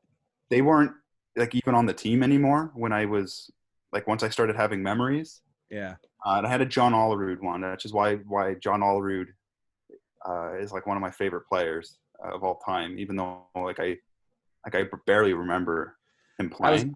I was an Alomar guy. Yeah, but like looking back at the stats and stuff now, and in hindsight, and I'm like, this guy, no, he was good. Like I had good taste back then, and he was an undervalued, underappreciated player way back in the day. Yeah, but stupidly good.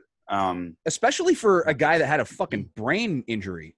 Yeah. Did you know that like he's like one of 3 players that never played a game in the minor leagues? When he was drafted out of college, and I think he may have had 1 game in the minor leagues before going to the main roster. Wow. And did you know? I think it was him that he was a 2-way player. He was a pitcher. He did both. I did not know that. No. Never did it in the major leagues, but he was. I might be mixing him up with somebody else, but like coming up through college, he pitched and hit. Interesting. So like if he was a player now, he'd be like Shohei. Yeah, right? yeah. They didn't let people do both back then in the majors. So I don't know, it's interesting. That's funny. I loved Olerud when I was a kid. I loved Robbie Alomar when I was a kid, but Devon White. Sorry, it was I would have gone Olerud and then Devon, number 2 for me, and then Alomar 3. And then I didn't think much of Joe Carter until he hit the home run. Yeah, you could like listen when he hit that home run, he hit that home run into all of our hearts. Yeah, is what he did. Joe was the man. Joe was the man. That core was. So if you're wondering why I like the Blue Jays, it's that, right? It was anchored. I bet you if the Leafs, because around the same time the Maple Leafs were doing their run, mm-hmm. and one of my earliest memory of the Leafs was when they lost to the Kings. Yeah. For like the Stanley Cup. And did you just call them the Kangs? The King. Oh, I thought you were like the Kangs. I was like, all right, my man just went gangster for a half a second. That's cool. Won the cup that year. I wonder if I'd be a hockey guy. Yeah. But yeah, that's it. I find baseball very calming as well. I know people say it's boring. I'm like, boring's another word for therapeutic. I'm surprised that you'd ever got into football, just because that is very much an intelligence game. It's probably because I didn't have anything in my childhood. Like the Toronto Argonauts were a thing, but but were they though? I mean, like they existed as an entity. They had Rocket Ishmael when we were kids, though. Yeah, like I remember. And Pinball Clemens, he was dope. Yeah, I remember Pinball, but actually, like I was pretty ignorant about football for the longest time because I remember on the Super Nintendo or something there'd be Madden, and then I'd be like, why aren't the Toronto Argonauts in the game? I didn't understand how the leagues worked. But that's probably the main reason why. And then I think it's by the time football became like a relevant thing, when schools started getting football teams and stuff, like sports without a predetermined outcome weren't my thing anymore. So that's probably the big reason why. I guess I understand. Oh man. Well, hey, listen, today is I'm probably going to drop this tomorrow, which is Monday, but hey, like football literally starts in like an hour. So if you want to feel like you want to get into football, I'd be more than happy to walk you along. It's too late for me now. You can become a Cowboy. You can become a Cowboys fan with me. They got a great team this year. They might actually do well. So this could be a good start for you. I'll educate you afterwards. Now let's just tie this back around because I like to jump all over the place with these things. Who's your favorite opponent been thus far? Ever? Yeah.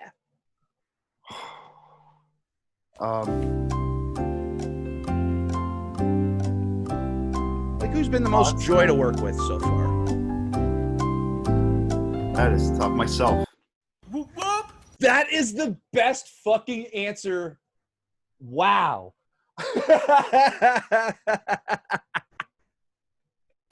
Because you're the only one that can give that answer. You know what? I'm going to accept that. Holy shit. All right. Now, what's the biggest goal you've set for yourself that you've accomplished?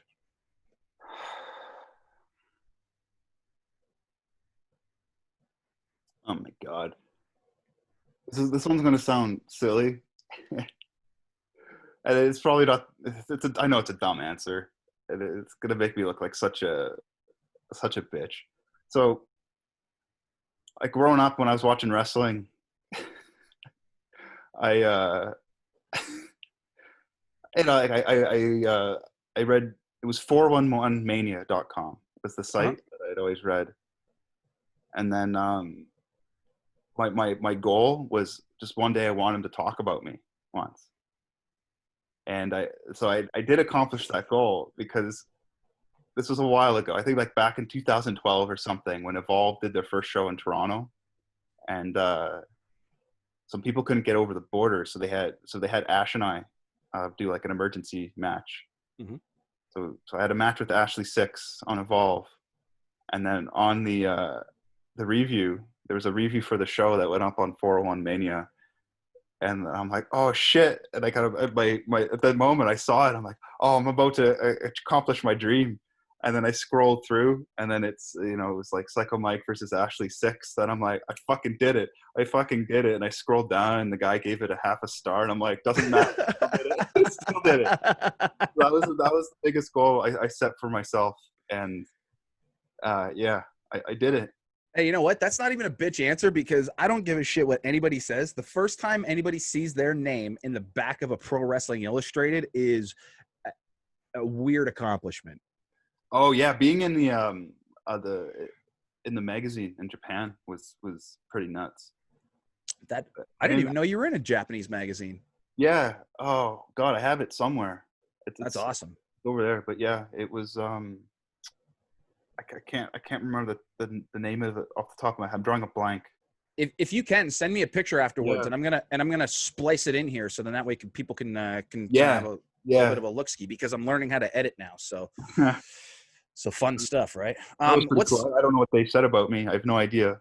They can just be talking so much shit about you, and you're just like, "Look, Ma." Yeah. Really. Yeah, it was with me and Ricky Starks. Oh, sweet. Yeah. Sweet. So what's the next goal on your list that you feel like you need to accomplish and that you will accomplish?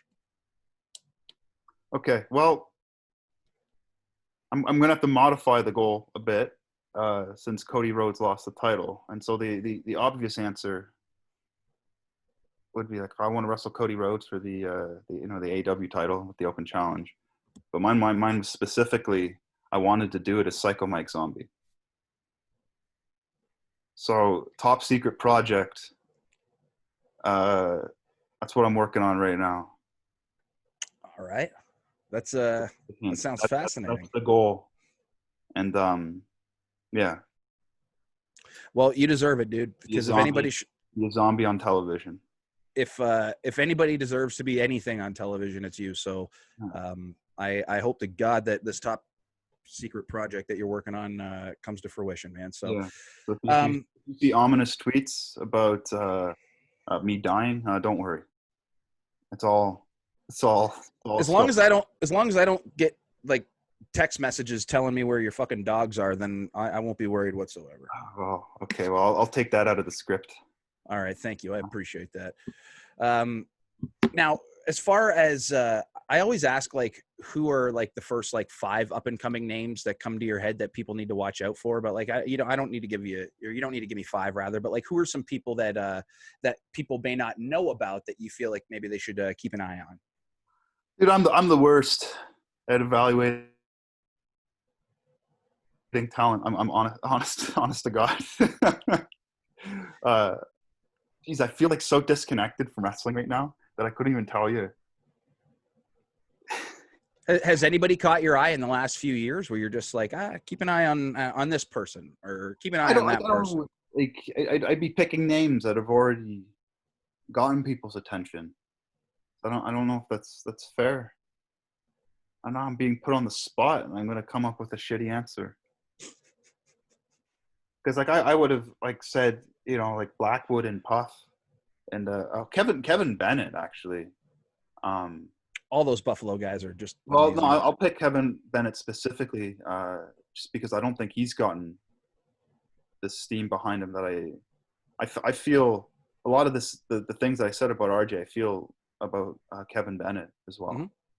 Um, Man, I think Kevin Bennett is an unbelievably, like, he crosses boundaries just because, like, he has different things that he can bring to the table. Like, I remember when Hornet did this seminar at our gym earlier in this year, one of the things that he spoke about that's like, to make yourself valuable to, you know, a company like the WWE, like, you, as we mentioned before, like, you can't just be a good wrestler because everybody is a good wrestler. Like, what the hell else do you bring yeah, to the table?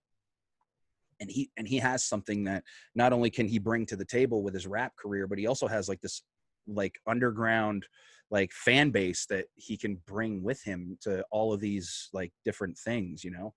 uh mhm, he's a guy that I think has a lot of potential and a lot yeah, of upside to him. And this is the first time that anybody's dropped his name, I think. If I'm remember correctly, as far as, like, who they should watch out for. But yeah, I could not agree more. He's a special talent. I genuinely believe anybody that comes out of the, like, Grapplers Anonymous and that little Buffalo crew, like, I'm just I'm fans of the human beings, you know. Like, there's students that were coming from there that I was going to start to use on the showcase series right before the world pretty much ended. And there was just, like, there's, like, because there was a couple of kids that came down with Garcia the few times that he came down and worked for me, and they're just such good, hardworking fucking guys down there. And mhm. couldn't agree more with you. Another one that I'd call out is BMD. I haven't, to be honest with you, I haven't really seen a whole lot of his stuff, but He's I've heard good things. yeah, I think he's got he it's I think people have there's like a lot of people that have like characters or personalities but might not know like the secret to getting it over. I I think about Warhorse and Danhausen and like Effie and RJ. I think about them a lot about how it's not just that they've like they have their personalities and characters. It's just that they were able to find a recipe or a formula to get it out there and everything, which is the secret sauce that I that I struggle with all the time. Mhm. Not for lack of effort. I think so. What I like about BMD is I think he's figured out the ladder, right?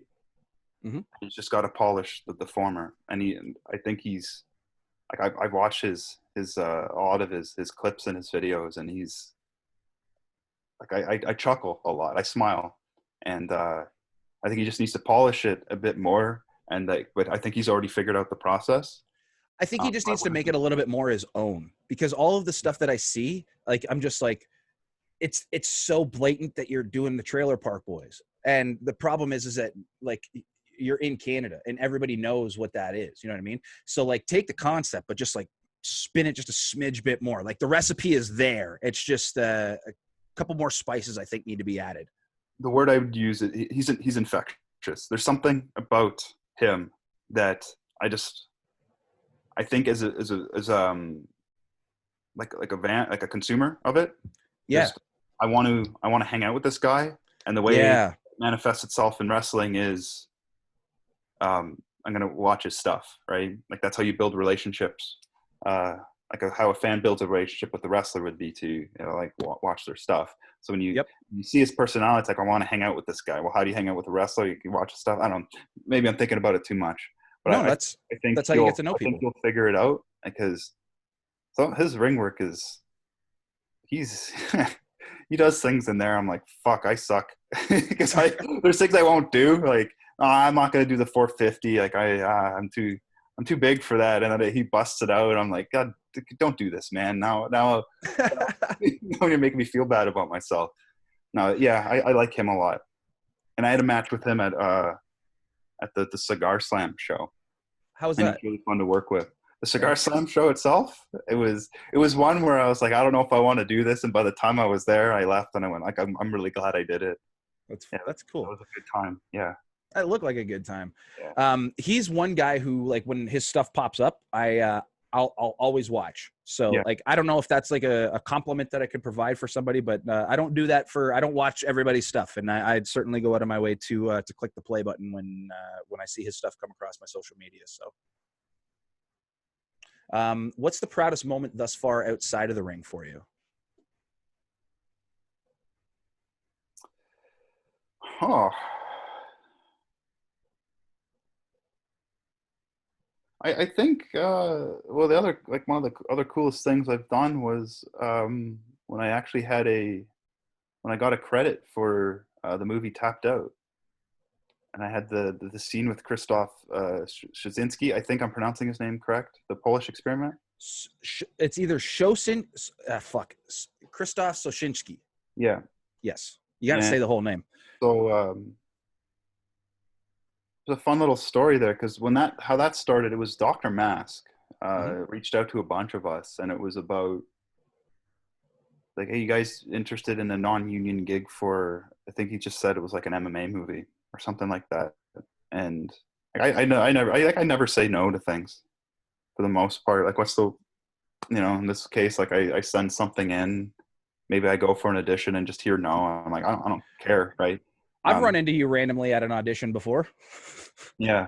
And so with this one, I remember there was a bunch of people in the chat, and a lot of them just like, nah, like the non-union thing, like, scared off a lot of people, which I just learned that in film, it doesn't really mean much, a non-union gig.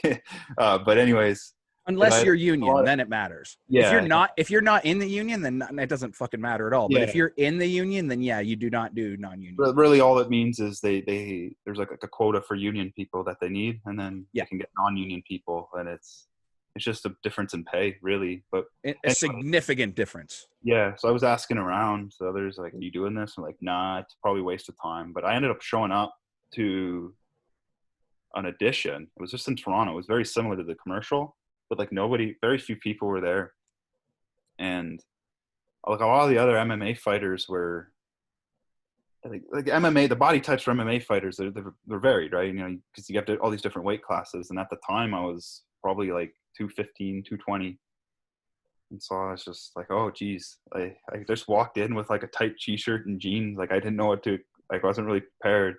So the audition was just like, yeah, just take your shirt off and like jump around like you're like preparing for a fight. I started doing that, and they're like, now just look really tough.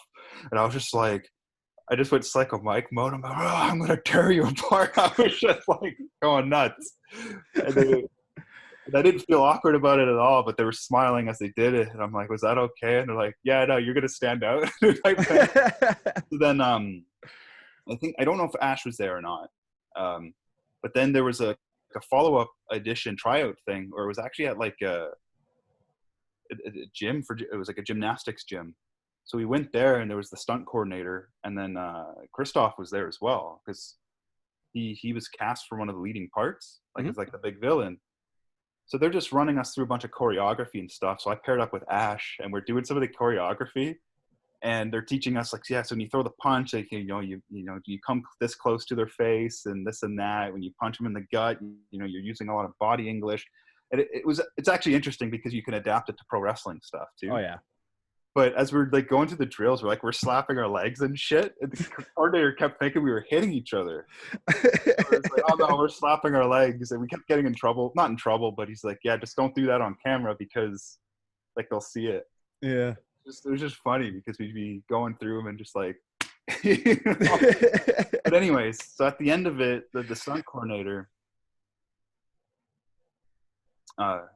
he's just like, okay, so if I call your name, stay back, because we're going to be giving you, I can't remember, not starring roles, but like actual roles in the film, like named ones. If we don't call your name, like, don't worry, we might call you back, and you might be able to do some like extra stuff. And then my name wasn't called. Ash's was, but mine wasn't. And it was like one of those moments where I wasn't like disappointed, because that day was fun. It was just a lot of fun, and I'm like, that in of itself, like, I'm glad I did this, because that was a lot of fun to do. And then so I was like getting undressed or getting changed and everything, and then I didn't know at the time he was the director for the film, but like one of the directors for the film like ran up, and he's like, "Are you Mike?" And I said, yeah. And he's like, okay, don't get changed yet. And I was like, okay, like I already had like one pant leg off and everything. And he's like, yeah, Yeah. just come back. And then so I walked with him, and then Christoph was talking to, I think, the other director, and he's just like, yeah, I think I should be fighting him first in the movie, because if you let me beat a larger guy, you know, it really puts the villain over more. Mhm. You know, and I just kind of overheard this. And then he looks over and he's like, yeah, you're gonna stay here. You're in the movie now, type thing. And I'm like, oh, okay. Uh, and it was just because Christoph, like I guess, like hand selected me. So I think I was the largest guy there. If not the largest, but like I think the most like uh, superhero figure looking. maybe, yeah. And so I said, like, so what do I do? So the other guys stayed because they were going to do some more complex choreography. Yeah. And then I looked at Christoph, and I was like, so what do I do? And he's like, oh, you don't need to worry about anything. It's just like, I'm just gonna be beating you up at the beginning of the movie for the first fight, and that's really all you need to know. And I was like, oh, okay. Just bump and feed, brother. Yeah. Like me coming back, they're just like, take your shirt off, and then they're like, okay, yeah, so he'll be in the movie. And then I left. And yeah, that was the extent of that. And then like the day of the filming, I think the day before, it was like a thing in London. Yep. There was a Gold's Gym there. Yeah. That they let us do the stunt training at. And I'm like, Gold's Gym, that's weird. And I walked into this place, and it's the nicest gym I've ever seen in my life. And it's already set up for an MMA facility in there. It's right, amazing. but you don't see that coming in. And then you go because it's in the back. Yeah. And you know exactly what I'm talking about. Then there was the octagon. I think they may even had a boxing ring there. And then even further to the left, it was like a field, an actual soccer field. Yeah, because they that stays there. That's been there the entire time. Crazy. It was crazy.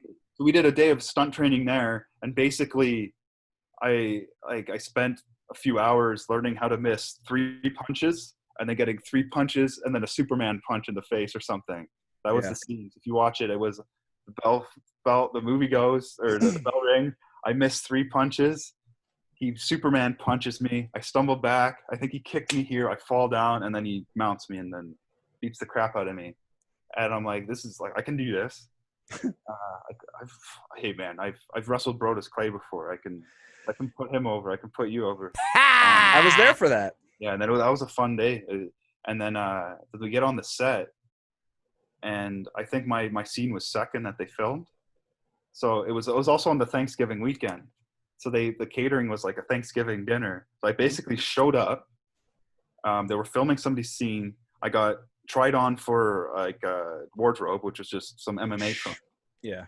I step out, and then they're like, okay, so we're doing your thing next. I'm like, okay. I walk on. We do the scene. Maybe takes like 30 minutes, an hour. I come back. The catering's there. I eat, and they're like, yeah, you can go home now. And I'm like, okay. So I go home. And Ashley's still there. Ashley 6 is still there. So I leave at like maybe 4 or 5 p.m. And then I head home, and I'm like, hey, Mom, I'm going to be able to make it for Thanksgiving dinner after all. I stop at my parents' place, have Thanksgiving dinner again, drive home, go to bed. I text Ash in the morning. I'm like, how late were you there? They ended up filming his thing at like 2 or 3 o'clock in the morning. It was like, because it's a flat rate. So you got the indie worker's dream. It was the perfect experience for me, right? In and out in an hour, got free food, and then got into home in time for fucking more dinner. That's perfect. Yeah, so that was just cool. Like, just this thing that came from wrestling in a way. Yeah. Would you like to hear a little side note story to that story that you just told? Sure. Did you know that I was a part of the original so Cody Hackman, the kid that put that all together? Yes. Yeah. So when he originally pitched that movie, they needed to film like a scene to provide as like their sales pitch.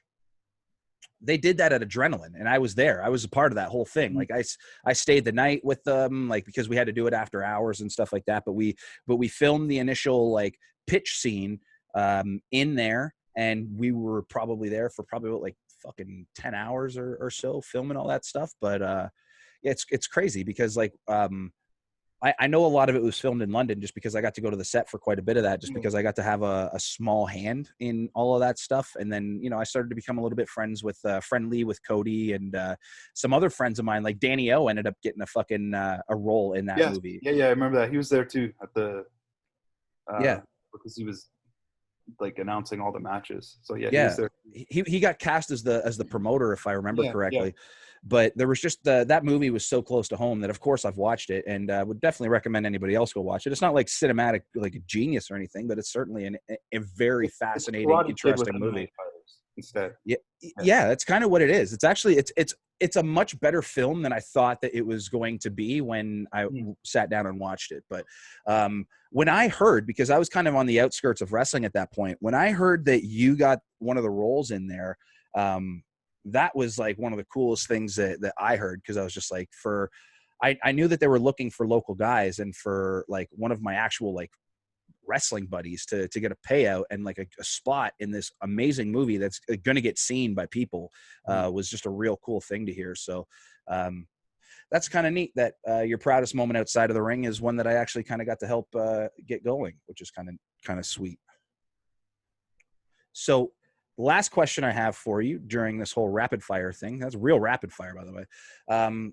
What's the best piece of advice that you can give somebody who wants to do what you do? Like when you say do what I do, you mean if they're just like, I want to be what Pyscho Mike is to the business. Okay, so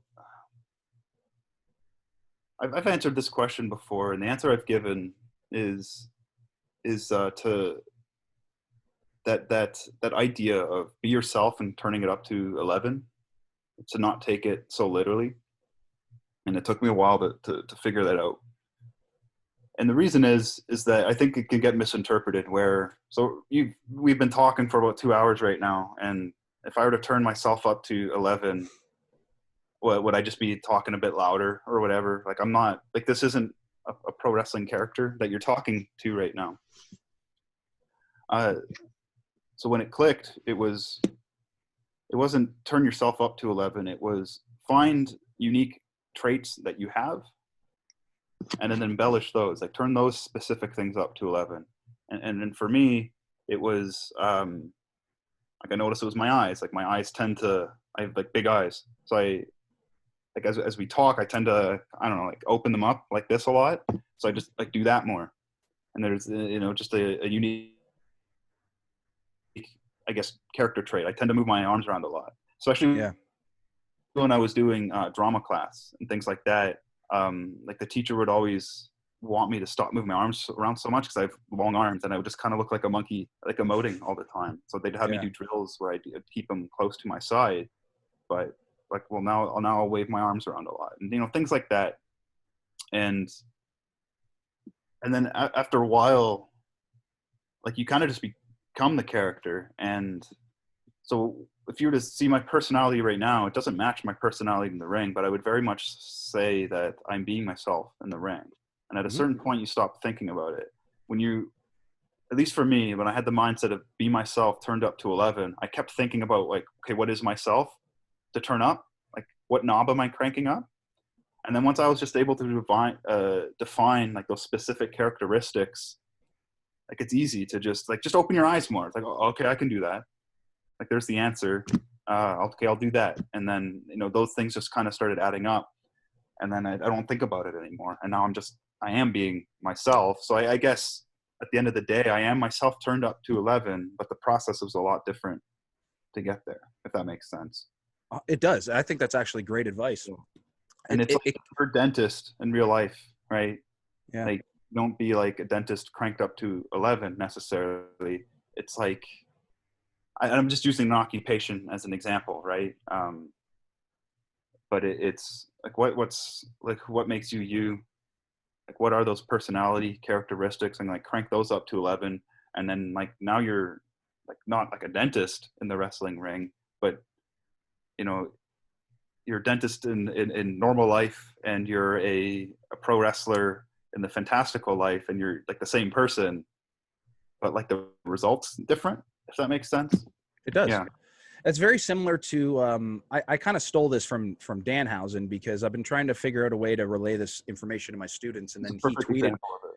he tweeted about it, and I was just like, God damn, that's actually perfect, because there was a thing going around, like, what was the best advice that, like a big name guy in the professional wrestling business has given you? And he retweeted that, and he said that William Regal told him to figure out what it is that you do and then just be the best at it.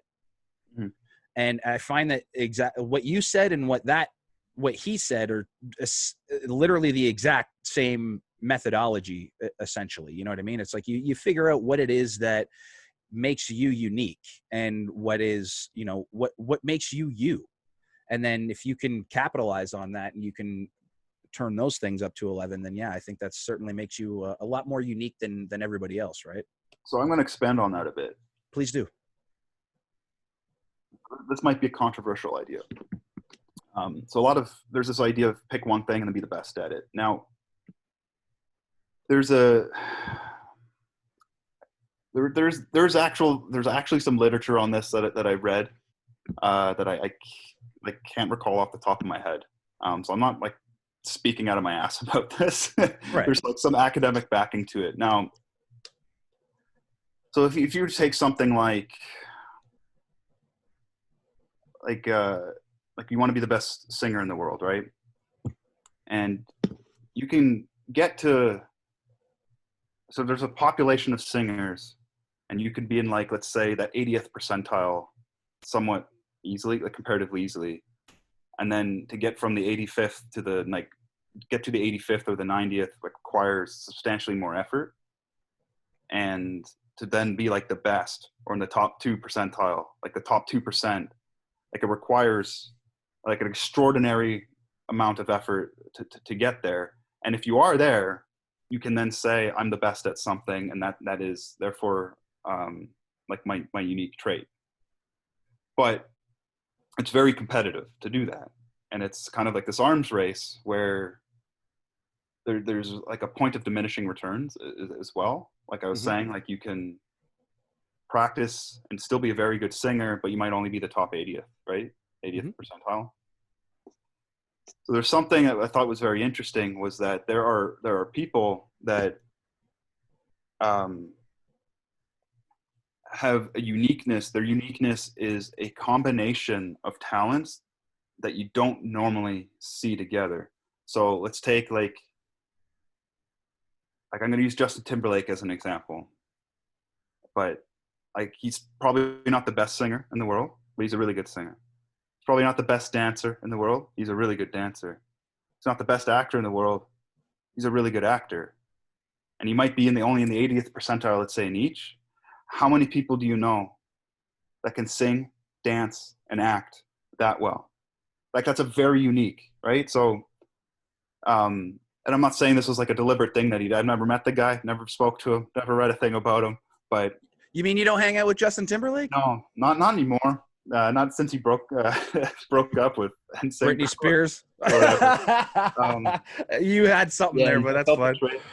Yeah, I was the sixth member of NSYNC. He just never saw me on the no. But that's kind of what I think. So like in wrestling vernacular, it's like you could be the best technical wrestler in the world and you could work towards that. But then you look at the competition, right? Like, do I think I could be a better technical wrestler than Jonathan Gresham? Probably not. And I could work at that, but it would take like a disproportional amount of effort from me to get to that point. And then maybe I could do that. Okay, well, maybe I'm top 80th percentile or something, right? And then maybe like there's like physique, which is another thing where, oh, could I look like Brian Cage, right? I'd probably say is the most like, I guess, ubiquitous physique on the scene right now. And it's like, I'm sure like I could work towards that. And again, it would take at a certain point an extraordinary amount of effort to get there. And then if I just looked as good as him, maybe I could say like I have the best physique. And like maybe same thing with like promo skills and all these other things. But I think like being the best promo in the business is just as value as being like in the top 20% of promos at the same time, and being the top 20% of physiques, being at the same time in the top 20% of like technical wrestling ability. And there's a uniqueness that you can get from the aggregate of talents, even if you aren't necessarily individually the best at a certain one. And then even with that idea, like I think it can get watered down a bit, where it's, if you spread yourself too thin across too many talents, then like you're kind of I don't know, like that jack of all trades colloquialism. But I think you'd have to water down each one to become reasonably good at everything, unless you're like a savant. Like you can be there's just people out there that can play the trumpet just as well as they can play the guitar, that can play that just as well as the piano, and be like elite at every single thing. Yeah. I don't know how well that works with wrestling, but you don't necessarily have to be elite at something. You have to be really good at it, and then leave enough room for being really good at something else, and so on and so forth. So at least that's my mantra, where I don't have to have the best build. I'm going to have one of the best builds. I don't have to have the best promo, but I have to have one of the best promos. I don't have to be the best in-ring worker. I just have to be one of them. And like hopefully in a totality, that makes a unique package, where if there's other like comedy wrestlers that I might be more unique than because of my ring work, for example. Stuff like that. I can't agree with that more, man. And you know what, to be perfectly honest with you, I'm actually going to wrap it up with that, because normally this is where I'd ask if you have any questions for me, but we have literally steered so far from the format of this podcast, and this has just literally been just us chatting, with the exception of the rapid fire questions there, that this allows us to do another interview down the line, because we're a little over 2 hours right now, and this has been a really not just enjoyable, but I think a really educational chat. And I genuinely hope that a lot of younger talent are tuning into this and taking notes on this, just because you have really dropped some dimes today, and some real good wisdom that I think that a lot of the younger talent, not just across Ontario, but in our own gym at Crossbody, I think a lot of people would benefit from. So with that being said, guys, again, going to wrap this edition up of the Big Ben and Friends podcast. You can find the show on Twitter and Instagram at Big Ben AF Podcast, as well as on Facebook and under Big Ben and Friends Podcast. You can find us on YouTube by searching the show name now. It's just youtube.com/Big Ben AF Podcast. You can also find the audio version on Anchor, which distributes our show to Spotify. So just go and check out Spotify for us real quick and help us get up there with them Joe Rogan numbers, right? You can find me on all of my social medias personally at Big Ben is Angry. You can find the Crossbody Pro Wrestling and Crossbody Pro Wrestling Academy social media at CBPW Academy across everything. You can find and subscribe to the Crossbody Pro Wrestling YouTube page, where you can find Pyscho Mike's amazing title run as a wonderful cowboy at youtube.com/Crossbody Pro Wrestling Academy. You can also find more matches of Pyscho Mike's, such as his beautiful, brilliant match with Danhausen, which you can also find on YouTube. But go and watch it on independentwrestling.tv, because then it'll help me make some money. And other matches with Aiden Prince, which I cannot say enough good words about, which was had one of the best striking encounters, I think, ever in pro wrestling. Use the code Crossbody to get 5 free days to go and watch that one. And last but not least, you can support Crossbody Pro Wrestling and our amazing wrestlers and our staff by heading to prowrestlingtees.com/Crossbody Pro Wrestling, where 100% of the proceeds of the t-shirts get split up between the wrestlers and our incredibly hardworking production staff. Mike, where can we find you on your social medias? You've muted yourself. I've muted myself. Look at that.